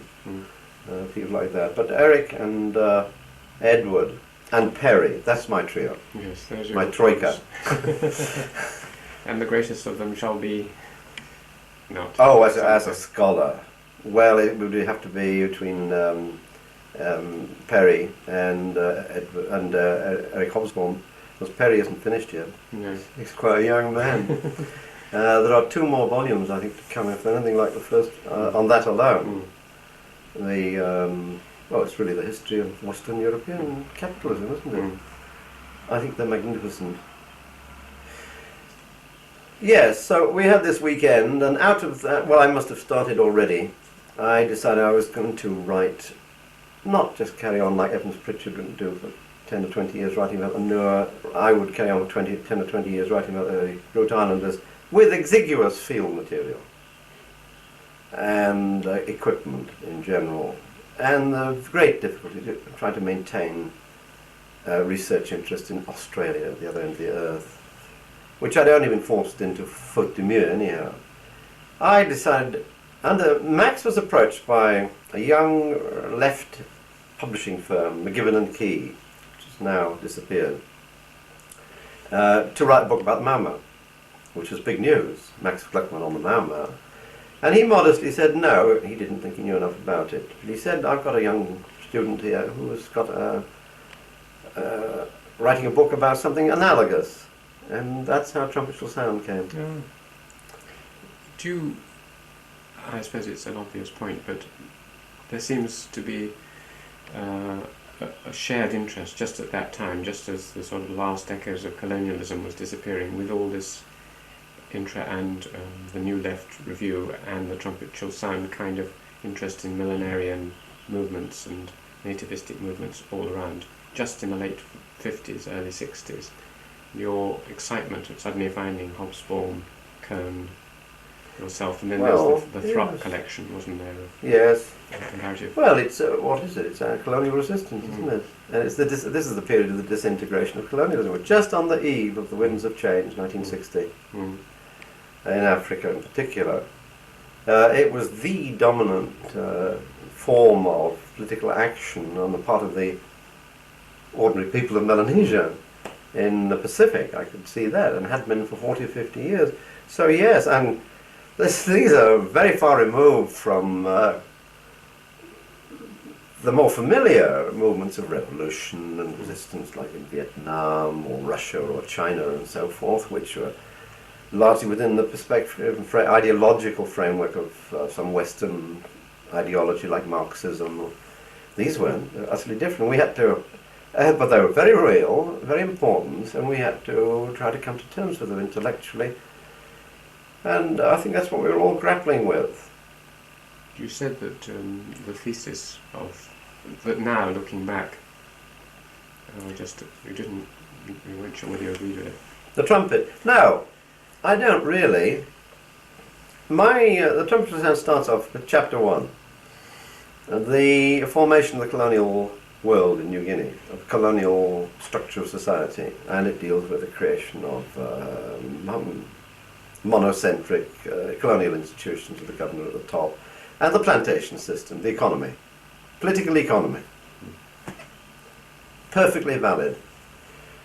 When you read years and years later, Peter Lawrence, field worker, produced his carefully thought through book. The first chapter isn't exactly entitled this, but it's what it means, the Melanesian worldview. Peter Worsley writes a book. The first chapter is political economy, colonialism in this area. Peter Lawrence writes a book called which the first chapter is the Melanesian worldview. I think they're both right, and both have their shortcomings, because the way I see it now is that it's a dialectic between the two. You certainly have to understand the incredible impact the coming of colonialism, German or Australian or English, meant in New Guinea or anywhere else, and describe it, explain it. But how do you explain the response to that? Colonialism occurred all over the world. It occurred in South America, in North America, in Asia. In some places the response was liberal in terms of Western liberalism, demand for parliaments and adult suffrage, of native rights. In some places it became socialism, or even later revolutionary Marxism. It took all kinds of forms. So those forms are not dictated by the inherent logic simply of political economy. They were dictated and created, shaped by available cultural materials and ideological frameworks and perspectives, which included cargo cults. Clearly. So both Lawrence, I emphasize one side of the dialectic, Lawrence emphasized the other. Now I think threaded all the way through my book is quite rich investigation of Melanesian perceptions and modes of understanding and intellectual frameworks. But I myself systematically at the beginning of the book didn't, as the French say, plant that problem quite as clearly as I should have done, and I didn't express it in the form of a dialectical model. I think I now would do. And that's the same kind of auto-critique that I would make of the work on the Talensi, my criticism of Maya Fortes. I think, again, it overemphasized the material dimensions of social life amongst the Talensi, and simply almost treated what Maya talks about as such rich way of the lineage structure of institutions and lineage ideologies and ancestor and earth culture simply as somehow derivative epiphenomena, by-products. It's a base and superstructure model and quite inadequate. So that's what I now think of it. You probably didn't hear Salin's British Academy lecture recently, but it was really very similar. It's interesting that he took Melanesia and he took China, and he suggested, as a lot of his recent work has done, the way in which Western capitalism, if you take the idea of diffusion of Western capitalism in something that concerns you later in the Wallerstein model, as just sweeping everything before it and having the same effects, it's nonsense. You've got to see it as this dialectical process whereby it's interpreted by McCartney's mission and those who met McCartney and those in the islands, in each case differently, and it has a different effect in each case. Absolutely. I think McCartney mission is a classic statement. It's on page 1 of my Third World. I first ran across it in Canada and I was bowled over at the heliocentric arrogance of this emperor who was actually wrong. But wonderful contempt for the West. And when people come to me with these kinds of one-way models of basically periphery, centre-periphery, I think there's one word: Iran. Explain the Ayatollah Khomeini in terms of your political economy. They cannot. There's no way they can. They've got to start talking about Islam. Thank you very much. So, you came back. We'll go back to nitty-gritty. You came back and you looked to Max for hoping to be able to rejoin him. Yeah. But? Well, I wrote The Trumpet Shall Sound, very successful. I was extremely lucky. It was reviewed by Jeffrey Gora in The Observer, and he said, wonderful book. The Guardian praised. I think by this time I was reviewing for The Guardian. I think that arose because I had an L-Boy network. A guy who'd known me at Cambridge as an anthropologist had become was on the staff of The Guardian. I think he recommended me as a reviewer of anthropology, and I did dozens and dozens of reviews for The Guardian. I became quite well known that way. And they've tended to peter out over the years, and I think when they're desperate, they fill up with something. They occasionally send for me, but very rarely. But I enjoyed that. The money was very welcome too. I was impoverished. But I always wanted to write for a popular audience. One of my ambitions, which will forever remain unrealised, is to write a book which will be sold on station bookstores. And I thought I'd hit it when I went to China and came back and wrote a book, which we might talk about later, but it wasn't as successful as that. Anyhow, after The Trumpet Shall Sound, it swiftly became. I applied, as I'd earlier mentioned, I think, to Cambridge. There was nothing. There were no posts in those days. It's like now. Meyer he'd been there a few years, not very long, and it was slowly expanding. Very slowly. The odd post every few years or something. Yes. So it was quite clear, not only there were very few posts, but Max finally put the blunt truth to me one day and said, with your political reputation, you're not going to get a job in anthropology. I said, Max, you're quite right. So that's when I started trying various other possibilities, including studying schizophrenics at the Worsley, and thank God I didn't. He said, well, you should switch to sociology, which was just beginning to lift itself then. I said, all right, and I think obviously the first job I applied for at Hull, with a very strong competition from Andrzejewski, a very good guy from the United States, Henry Landsberger, demographer and Latin Americanist, Paul Halmosh, who later became Professor of Social Administration at Kiel, and I can't think who else. They picked me out. I don't know why, because an anthropologist had been studying, It probably helped that by that time my book had not been published. I'd done a broadcast on the BBC, on the third programme, on cargo cults. And that broadcast came out about 2 days before the interview. And it may have perhaps turned them. The other guys are proper sociologists, I was not. So I then spent the next hard few months trying to read enough sociology to keep 2 hours ahead of the students. I really knew very, very little. And I taught him a lot of anthropology under a course called Comparative Social Structures. We were working to the London External BSc in Social Sciences at the time. And I had a very good young colleague, Gordon Horobin, and together we slowly built up very good popular courses. Then sociology started to explode, and so did the universities, of course, with the Robbins Report. And we had a huge department. And I don't know how many people we had there. By the time I finished there in 64. You went there in 56. I was there 8 years in Hull.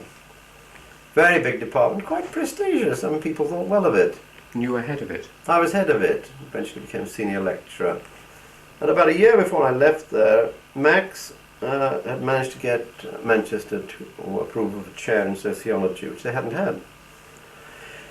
I went for interview, so did other people, and didn't hear a thing. I got a phone call informally from Max saying, well, they decided not to appoint, so we're going to wait and see.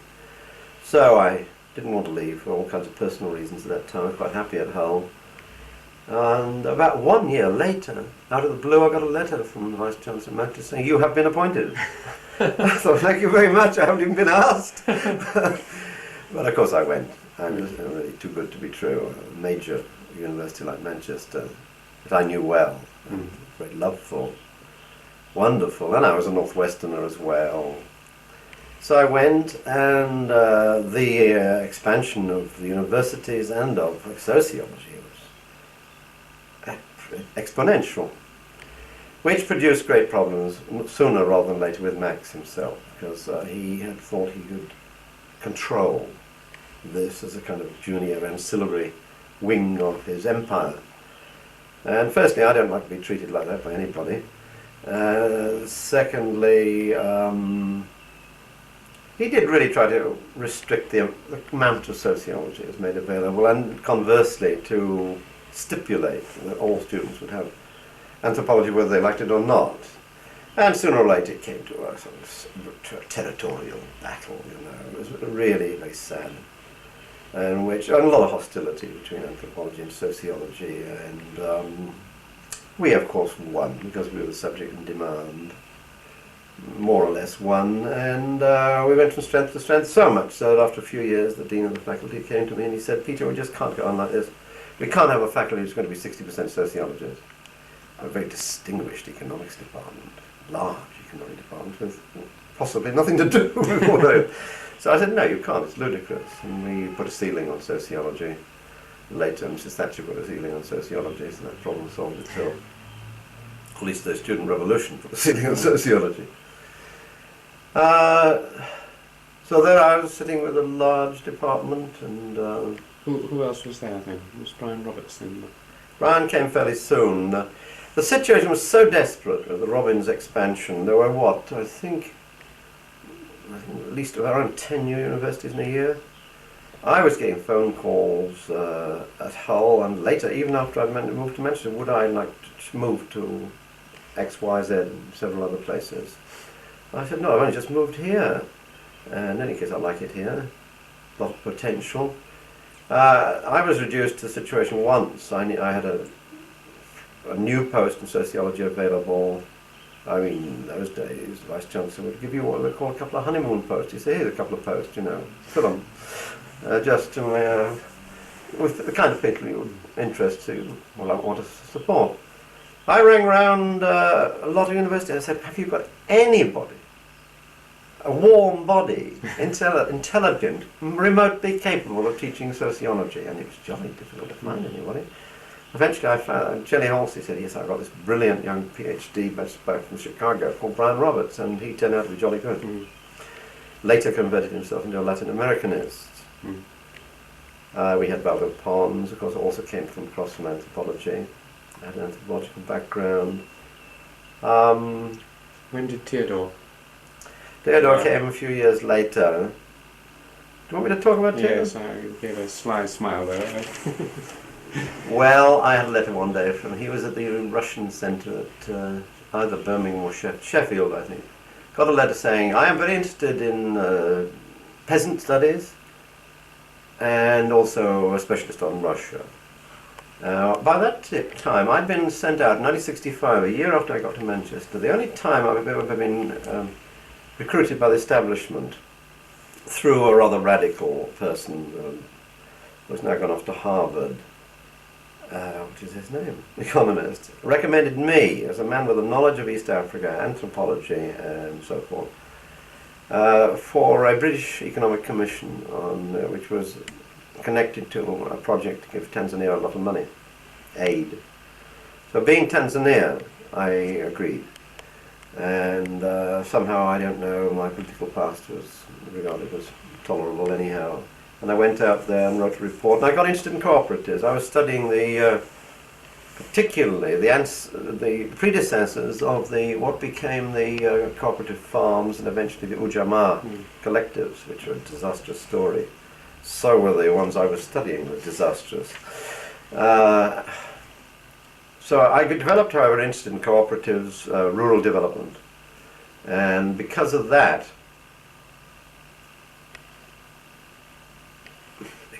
what?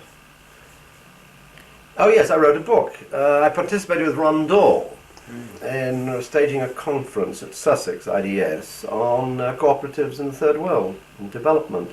I wrote a long introduction to it, and that drew the attention of Theodore, who was one of the participants. And so he wrote to me and said, I'd like to come talk to you. And I thought, oh my God, I don't talk to some white Russian emigre who's going to blow down my ear about the horrors of communism and the horrors of collectivization, which I was by that time thoroughly aware of. So I wrote back saying something like, I'm terribly busy, It didn't make any difference to Theodore. The door flew open one day, off practically off its hinges, and he said, I have come! And this 6-foot figure, not only with this tremendous personality impressed, but he taught me more in the next 2 hours about peasants in the world than I'd ever thought of in the whole of my life. Brilliant! So then I read his thesis, and I became a kind of backer of Theodore, patron. Got it. We helped to get it. I think he got it published. The Awkward Class. I think he got it published. I don't think we did. But I got involved through him in peasant studies, and he and I together did a lot of work on editing, though I don't speak Polish, some Polish writings on peasants and change of peasant society in Poland by Galensky. And then eventually the possibility of a second chair arose at Manchester, and he became one of the candidates, and I don't want to go into all the details of the vicissitudes, but he won it. And so that's how Theodore came to Manchester, on his merits. He's always remained that overwhelmingly larger-than-life character. Oh, I was just in Brazil recently, and there seem to be two subjects of conversation. One is the terrible effect, the shock that everyone was experiencing of 2,000% inflation, and the second was the visit of Theodore Shining.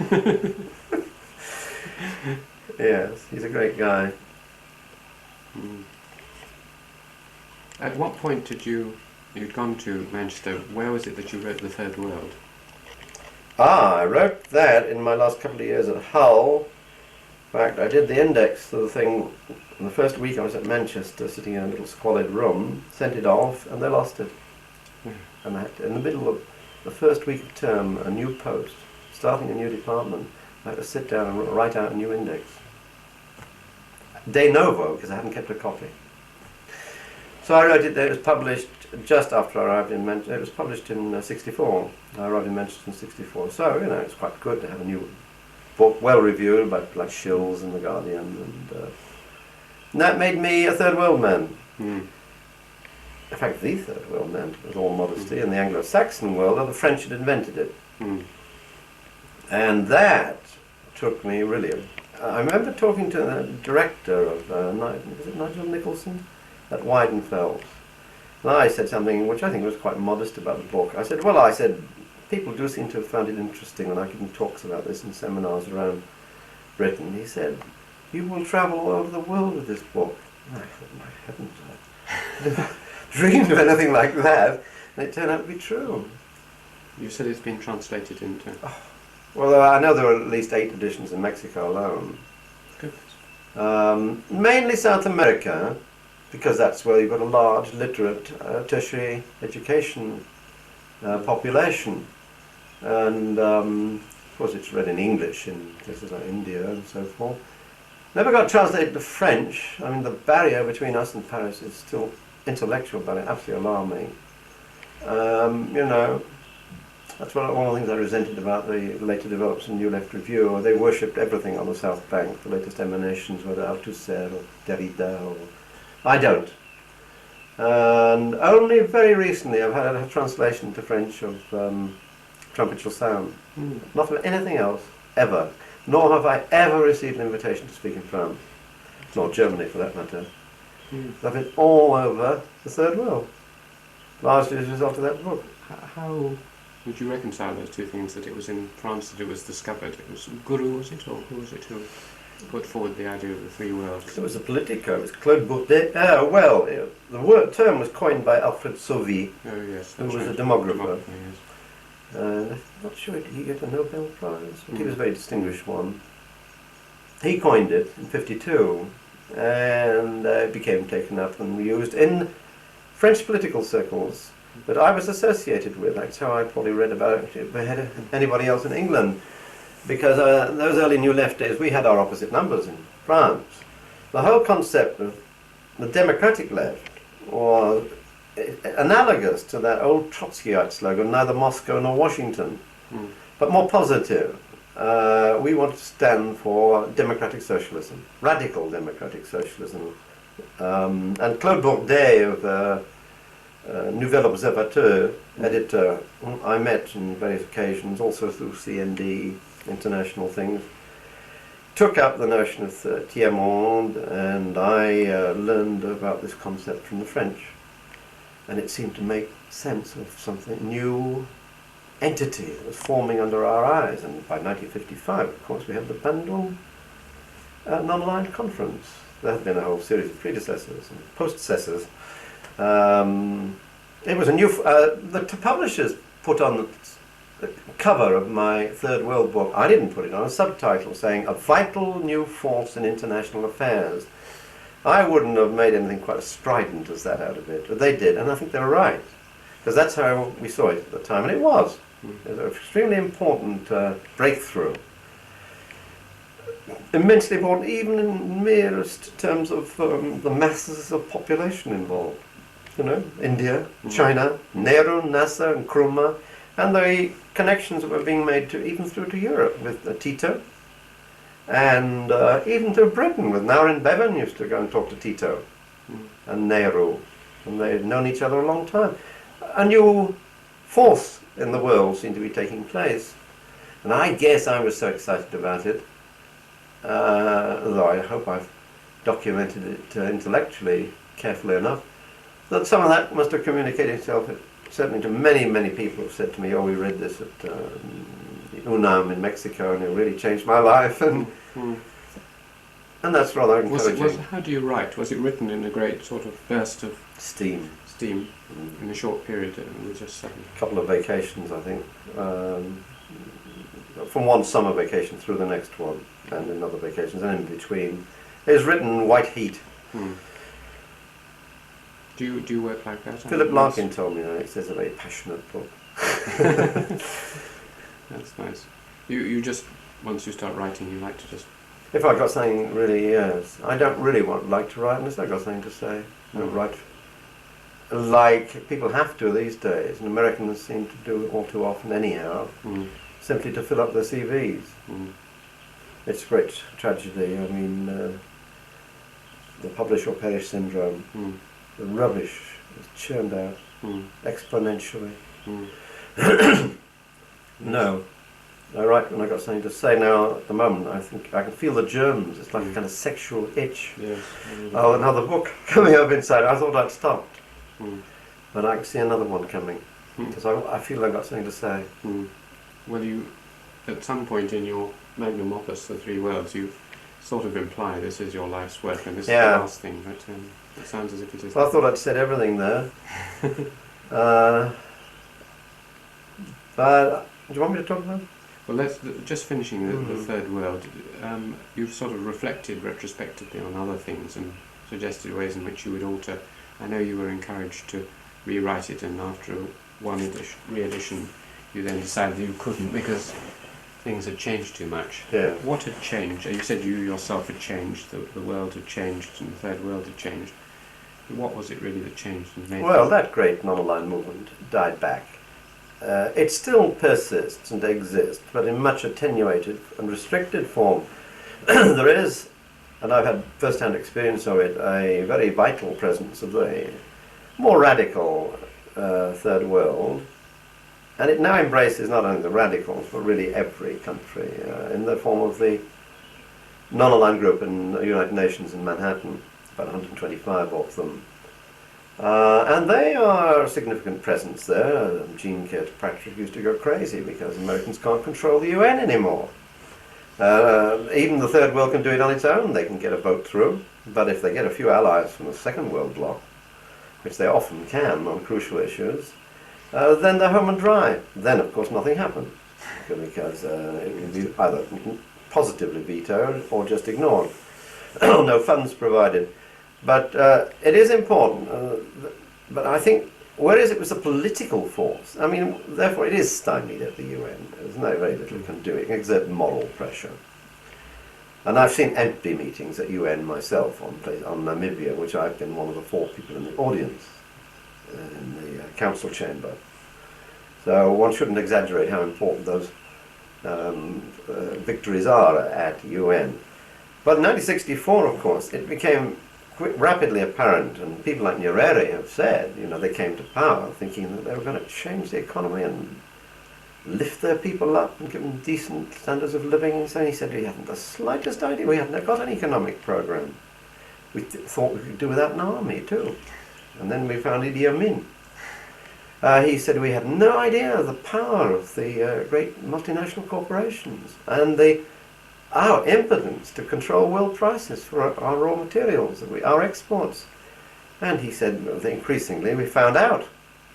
And so that by 1964, the political independence of most of the African countries only won in 60-61, 2 or 3 years before, they soon found out they couldn't do anything. In fact, in many ways, getting worse. I remember citing the instance of Ghana doubling its cocoa production by the time when prices went down by half. So they're exactly where they started, having worked twice as hard, twice as effectively. So they began seeing the problem as one of an economic one, of global market, and of the power of the transnational corporations.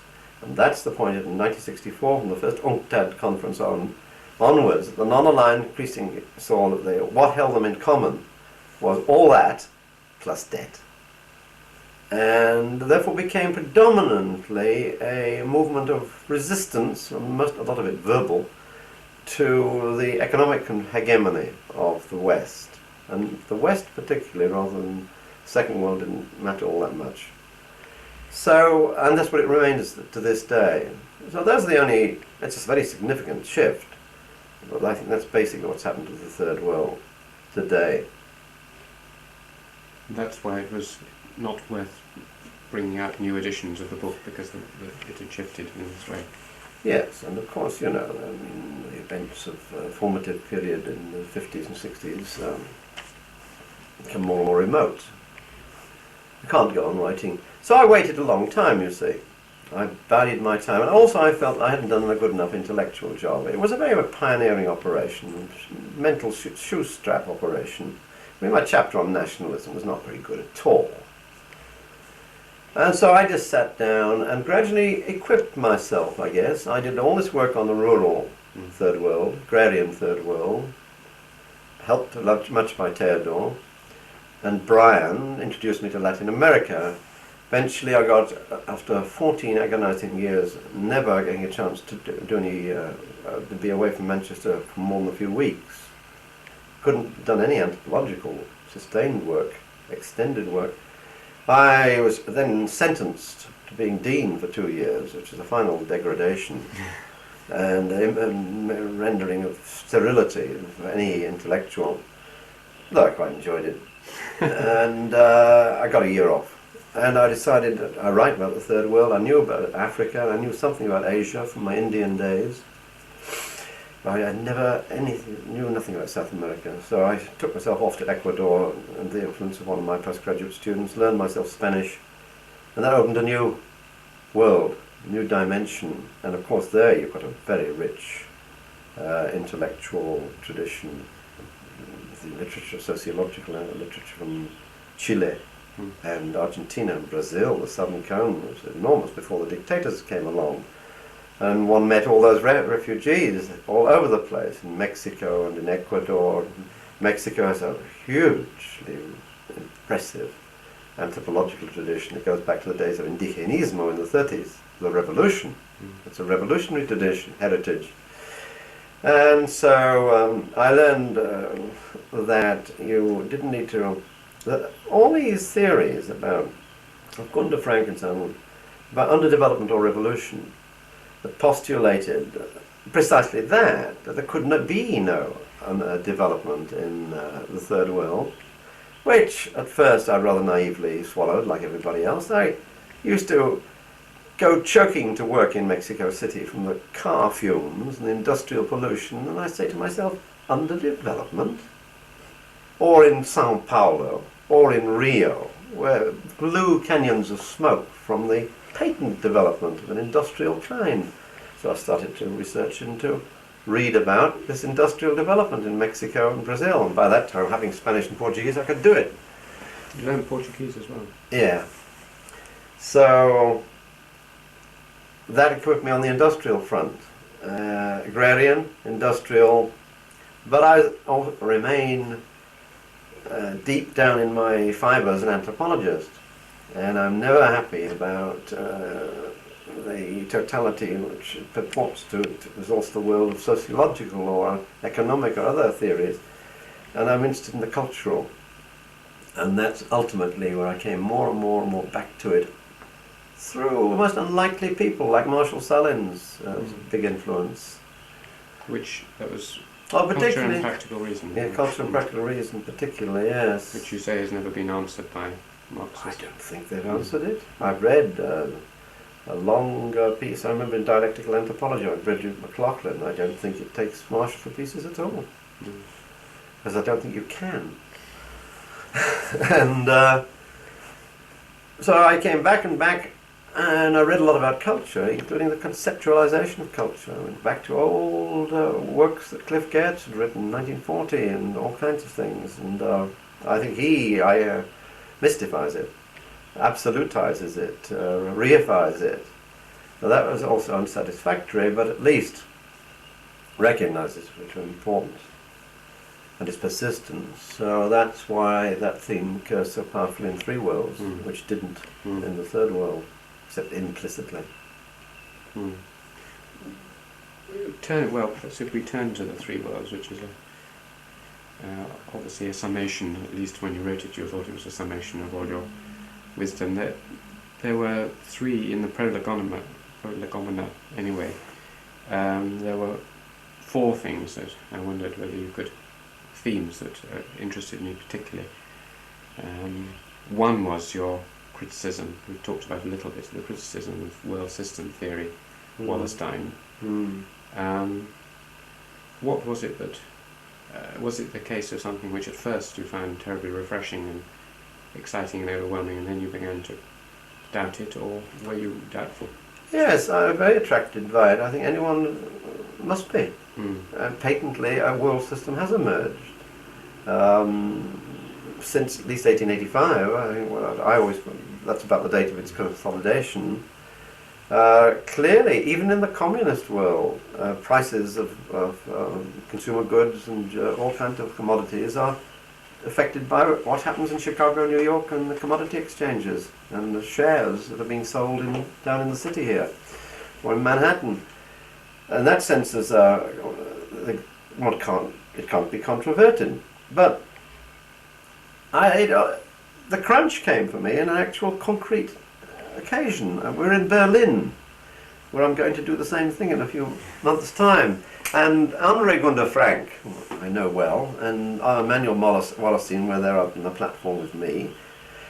And somebody entitled the symposium, One World or Three. At least that was the title of my paper. And of course I took the line, there were three. And Gunder, amongst this huge audience of radical young German students, said, Peter, he said, you've got it just 100% arse about face. And maybe it was a bit of pique, but I didn't think intellectually I was wrong. And therefore I went home in Berlin, and I read Wallerstein through comma by comma, everything I could lay hands on, and I decided I would write what it seemed to be saying. It's quite difficult to grasp him, actually, and write a critique of it, what I thought was wrong with it. And I did that and published it in the Socialist Register. It's interesting. Minimal response. Zero response from Emmanuel, whom I love dearly as a friend and a politico, but I'm still unconvinced about the validity of this model. It's damn sight better than Gunther Frank's model, which is simply bipolar and postulates an equally antinomian set of choices under development or revolution.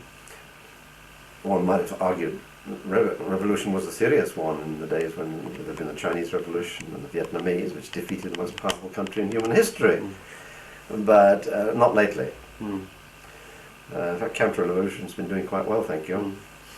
So Wallerstein's model is much better insofar as it has core, the unit building blocks, core, periphery, but also semi-periphery. And it recognises the possibility of transition from one status to another. Now, getting back to that pollution in Mexico City and Rio, I'd also been to Hong Kong, and have been again recently, absolutely shattered at the transformation in 16 years. You've got to ask yourself the question, is this the third world anymore? And I don't think it is in Hong Kong, of course not. But there are a lot of countries which are also labelled nowadays newly industrializing. The four little tigers, South Korea, Taiwan, Hong Kong and Singapore, and in South America, Mexico and Brazil, to name no others. Now, so impressive has their performance been, although the vulnerability of the Brazilian economy is considerable, given their massive debt, and Mexican, that someone like Nigel Harris writes a book for Penguins entitled The End of the Third World. And I still think it exists. I think it's a bit premature, like Mark Twain's death. At first I began to think, well, am I behind the times? I started reading about the new International Division of Labour, which German writers and others have written about. And going to Hong Kong, I was able to pick up and refresh myself on what's been happening. Jeffrey Henderson's wonderful book on the semiconductor industry in Hong Kong, which is coming out shortly. Yes, there's a new International Division of Labour. Yes, many of these newly industrializing countries are no longer any meaningful criterion third world. They're not agrarian, certainly. Dependency, we could argue about. That, I think, is wildly exaggerated. To all countries are interdependent to some degree or other, and dependent. So, nevertheless, I don't find it satisfactory to assume the third world has disappeared. Now, this is a sleight of hand. Out of the entire spectrum of countries which could be designated or have been designated third world, such as those that are in the World Bank's annual reports, you pick 6 that have indeed industrialized themselves and become export platforms and so forth. And you assume that this is the wave of the future for everywhere. At least it's implicit, but never perhaps explicit in Nigel Harris or other people. That's a hell of an assumption. Intellectually, one can make that kind of argument. Then practically, I thought by pure coincidence, I went to Latin America again recently. And when I got to Peru, I realized it wasn't just an intellectual conviction, that Peru is a very different kettle of fish indeed. In fact, it's a broken back society, and I don't think it's going to last very long, with tremendous problems, which are those of the third world, and that there's absolutely no imminent logic that will take it in the direction of even Mexico. Yes, these countries have to a degree diversified themselves, a greater size manufacturing sector and so forth and so on, but in crucial ways they are exhibit the syndrome that we've always talked about as of dependent development or underdevelopment. Now, Black Africa is going backwards in the conventional terms of measurement of development. All the indices would show a 6% decrease in the value of African exports in the last few years. It's being dropped off as a kind of basket case by the West, which doesn't really care a damn about black Africa. Now, you've worked in Nepal, and you know that the World Bank distinguishes between poor, middling poor, and very poor, or poor, poorer, poorest. And there are degrees of poverty. And there are still large numbers of countries in those categories. And that's objectively speaking. That's our intellectual perception of them, if you like. They too see themselves still as third world. That's why they belong to the non-aligned grouping. And so, without beating around the bush too long, I still think that there is a significantly sized world, a third world still. And that to that extent, any immanentist models like that of Harris, or models that, I don't know what Emmanuel would argue about these things, but it's much more unclear.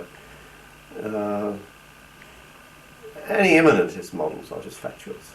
Would you think that your reaction to Wallerstein and the fact that you are both concerned with the global economy spreading from the West and also the native perceptions and the way they shaped and altered it is something to do with the fact that you've been an anthropologist and you've been at the receiving end and watched the way small societies and bigger societies shape what hits them? So you do. Absolutely. I mean, these are very brilliant people like Emmanuel Wallerstein. Most scholarly, perceptive, experienced, all kinds of things. They've never been exposed to that, really, though. I mean, I worked with a society, it wasn't even the whole society, 450 people, it was about 250 that I was allowed to study. And that's difficult, because it's a rich culture. And so I have been regressing, if you like, to my original interests. And I now think it's extremely important, yes, to be aware of Hong Kong, but also to be aware that the people in Hong Kong are Chinese. They have a culture too, and it certainly isn't that of Western Europe, nor are their values, as many studies bring out. They're also that China has a very different kind of ideology. Chinese, though they may be, they're also overlaid with quite a history now of communist ideology. And that's all going to be. So ideologies, cultural value systems, and so on, do not either correspond one-to-one with contemporary social structures. They also persist, they get transformed, but they exist. And they exist and have to be therefore taken into account in addition to political structures and economic institutions. Now, most political scientists and economists have absolutely no understanding what the hell on earth one means by, or the relevance of cultural institutions and value systems. They wouldn't even begin to know how to go about understanding them. It doesn't enter their intellectual universe. And I think it's about time we stop this nonsense. And I want to go back now and write a book about other knowledges. And I don't know exactly what form it's going to take now, but it's going to be profoundly influenced by my dear missionary colleague, Dr. Waddy, whom I've never met. And we'll talk about Australian Aboriginal, as a type case study, Australian Aboriginal knowledge, or knowledges plural, types of knowledge they have about the natural world around them. I'd like to talk about knowledge of the world beyond this world that most of us in a secular culture don't believe in. It exists, but it's real to people who believe in it and have most elaborate and sophisticated, involuted indeed, ideas about it.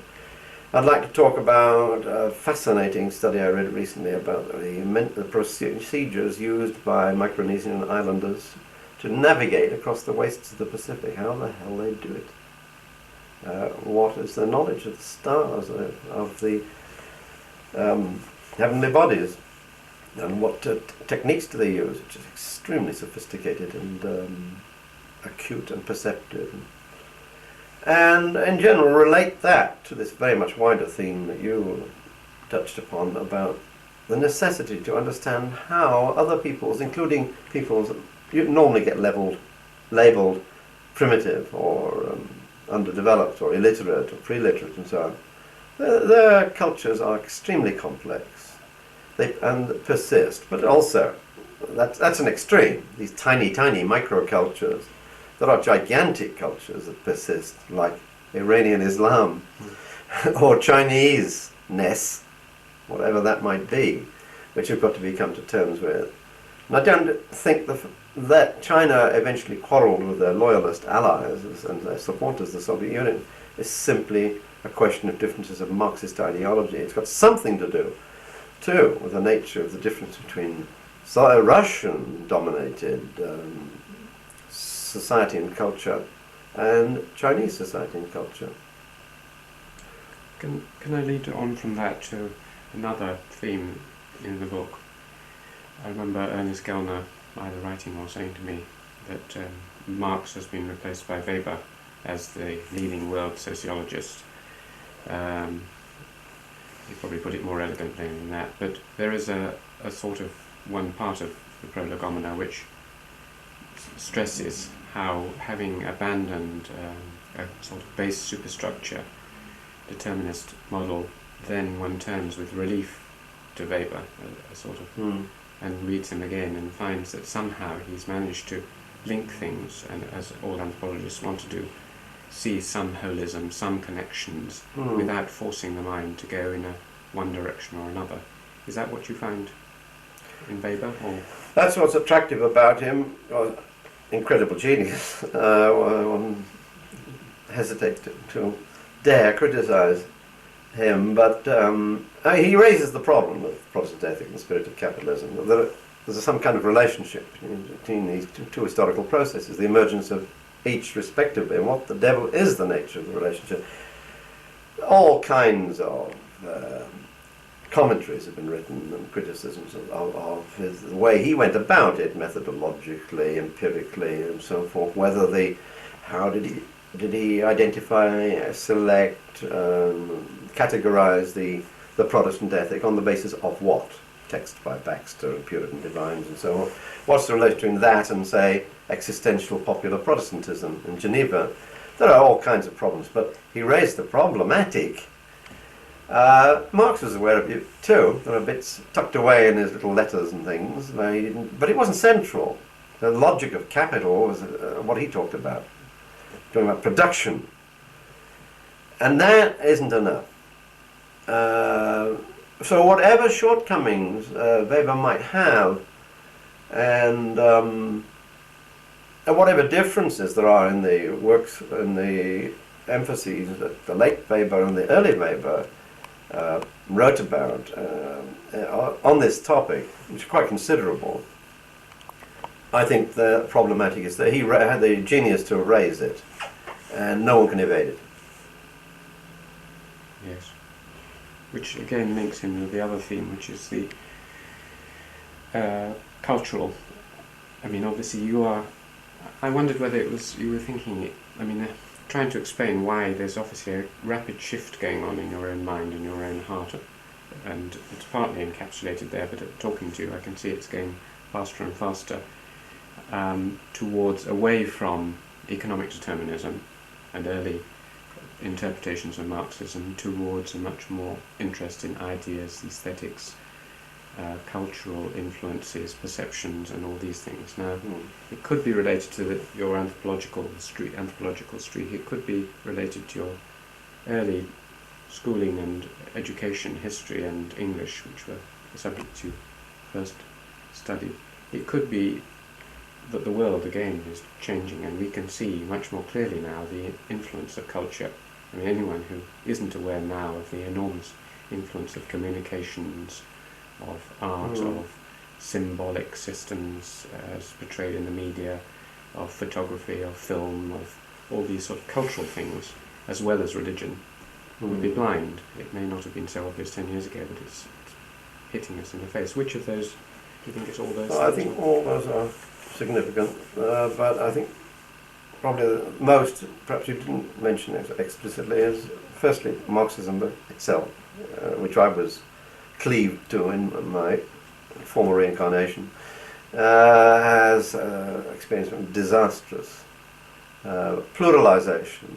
I don't think you can talk about Marxism now. You can only talk about Marxism's plural. There are many varieties, national varieties, Chinese, Soviet, and so forth. And one could classify Marxisms in other ways. I distinguish between Promethean ones, which set out to change the world, and determinist ones that simply regard the world as a place that is determined by the logic of the economy.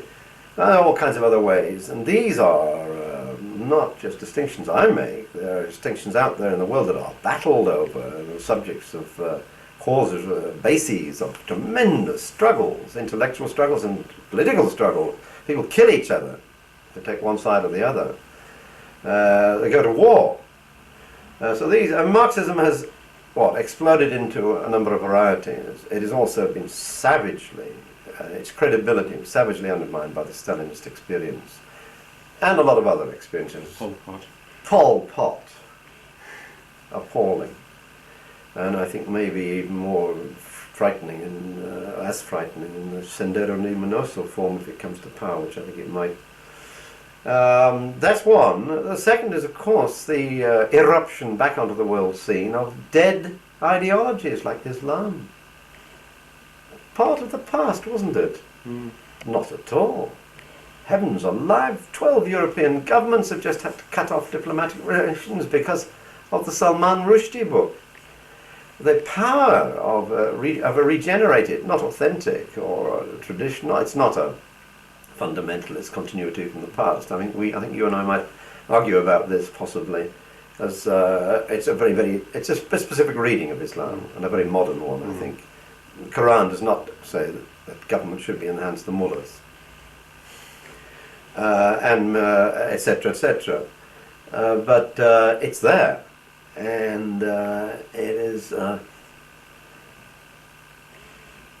instance of the most macro, transnational level of the persistence of deeply rooted, historically rooted cultural themes and visions, world visions. So I think my response to increasing resensitization back towards an anthropological interest in culture is a response not just very much to the condition by these huge changes in what's happening to large ideologies in the world, not just the small ones on Groot Island. Can I just end, perhaps, since we've kept you so long, on two things. One is these sound like obituary type things, but what of the things that you've ever done, either writing or in action, do you feel, how shall I say, happiest or most proud or most fulfilled at having done one single thing? I remember it was John Freeman asking this question of Bertrand Russell, and he expected the answer writing a Principia Mathematica, and he said, my passionate relations with 3 different women. And I might almost say the same, but I won't, I'm not brave enough. I'm intellectual, and I value intellectual work, and I value what I've tried to do, and so I obviously value the major things I've done, which is Trumpet Chaussin, Third World, 3 Worlds, and a number of other things too. And I'm proud of those with all their shortcomings, and I hope I do some more, better. But, as this long interview has shown, I'm a political animal. I guess always will be, though sickened by what's happened to the left. Nevertheless, I'm also extremely proud of what I think was probably a heroic phase in my political life, was the phase of the early formative years of breaking with Stalinism, but not just breaking with Stalinism, creating something new. We had that period of the creation of the new left, and the rise of CND, which was one of the most inspiring things I've ever known, and came back to a second coming a few years ago. Yes. And I'm happy to have been involved in that, played some role. Not just in universities.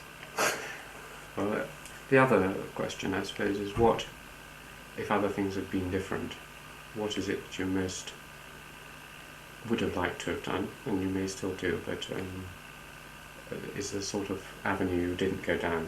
Which What do you mean? Well, there are all kinds of avenues one didn't go down. I can think of some. I was nearly forced with the position of leaving anthropology in Australia and having to earn a living honestly. And I remember Ken Burridge was in the same position. He actually went to some interviews in business. And where are you going to earn a living as some kind of educated professional? It would be in public administration or in private sector. One might well have done that. I actually think I would have been quite interested. I find public bureaucracy absolutely fascinating. And I think the world of industry and business is also fascinating. I think I could have done that, though I presumably try to remain very alienated from it, and, as a lot of people are who are in it, including the whole of the labour movement. I think possibly too, if other things being equal, I might well have gone off, as so many people have done, and instead of pursuing an academic career writing about the third world, try to do something in the third world, like volunteers do, go and work for aid agencies and so forth. The great barrier or impediment to that is, of course, that in fact most of us are so saturated, involved in our own culture. We're married, we have relatives here, we have kids to bring up. We don't do it. That's what I mean. I'm very impressed by the number of anthropologists who go off and to the field in Borneo and Amazon and so on, and that is what one should be doing in one's life. Meet them 7 years later, and they're arguing that Roppenstall is a terribly interesting place in Lancashire, or southern Quebec, or some other place where they happen to be living at the moment. And why do they happen to be living? Because the kids are going to school there. And I've seen this amongst Dutch and Canadian and American and English, and to know that it is a pattern. That unless you're prepared to sacrifice the life of your children in our cultural terms, their educational career, which as we all know has got to start as fast as possible, then anthropologists suddenly start finding it absolutely imperative to study the West. And I think that is a bit of false consciousness. What does Sartre call it? The last tiny question, have you ever been bored? I mean, you seem such a vital and interested in everything with enormous enthusiasm.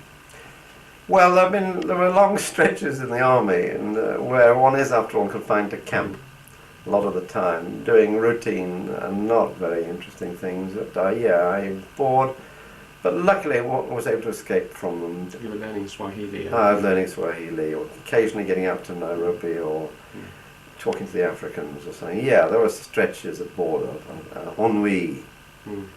But you certainly don't seem to be now. Not since I left the army. Now, the army can be very boring. The rest is fun.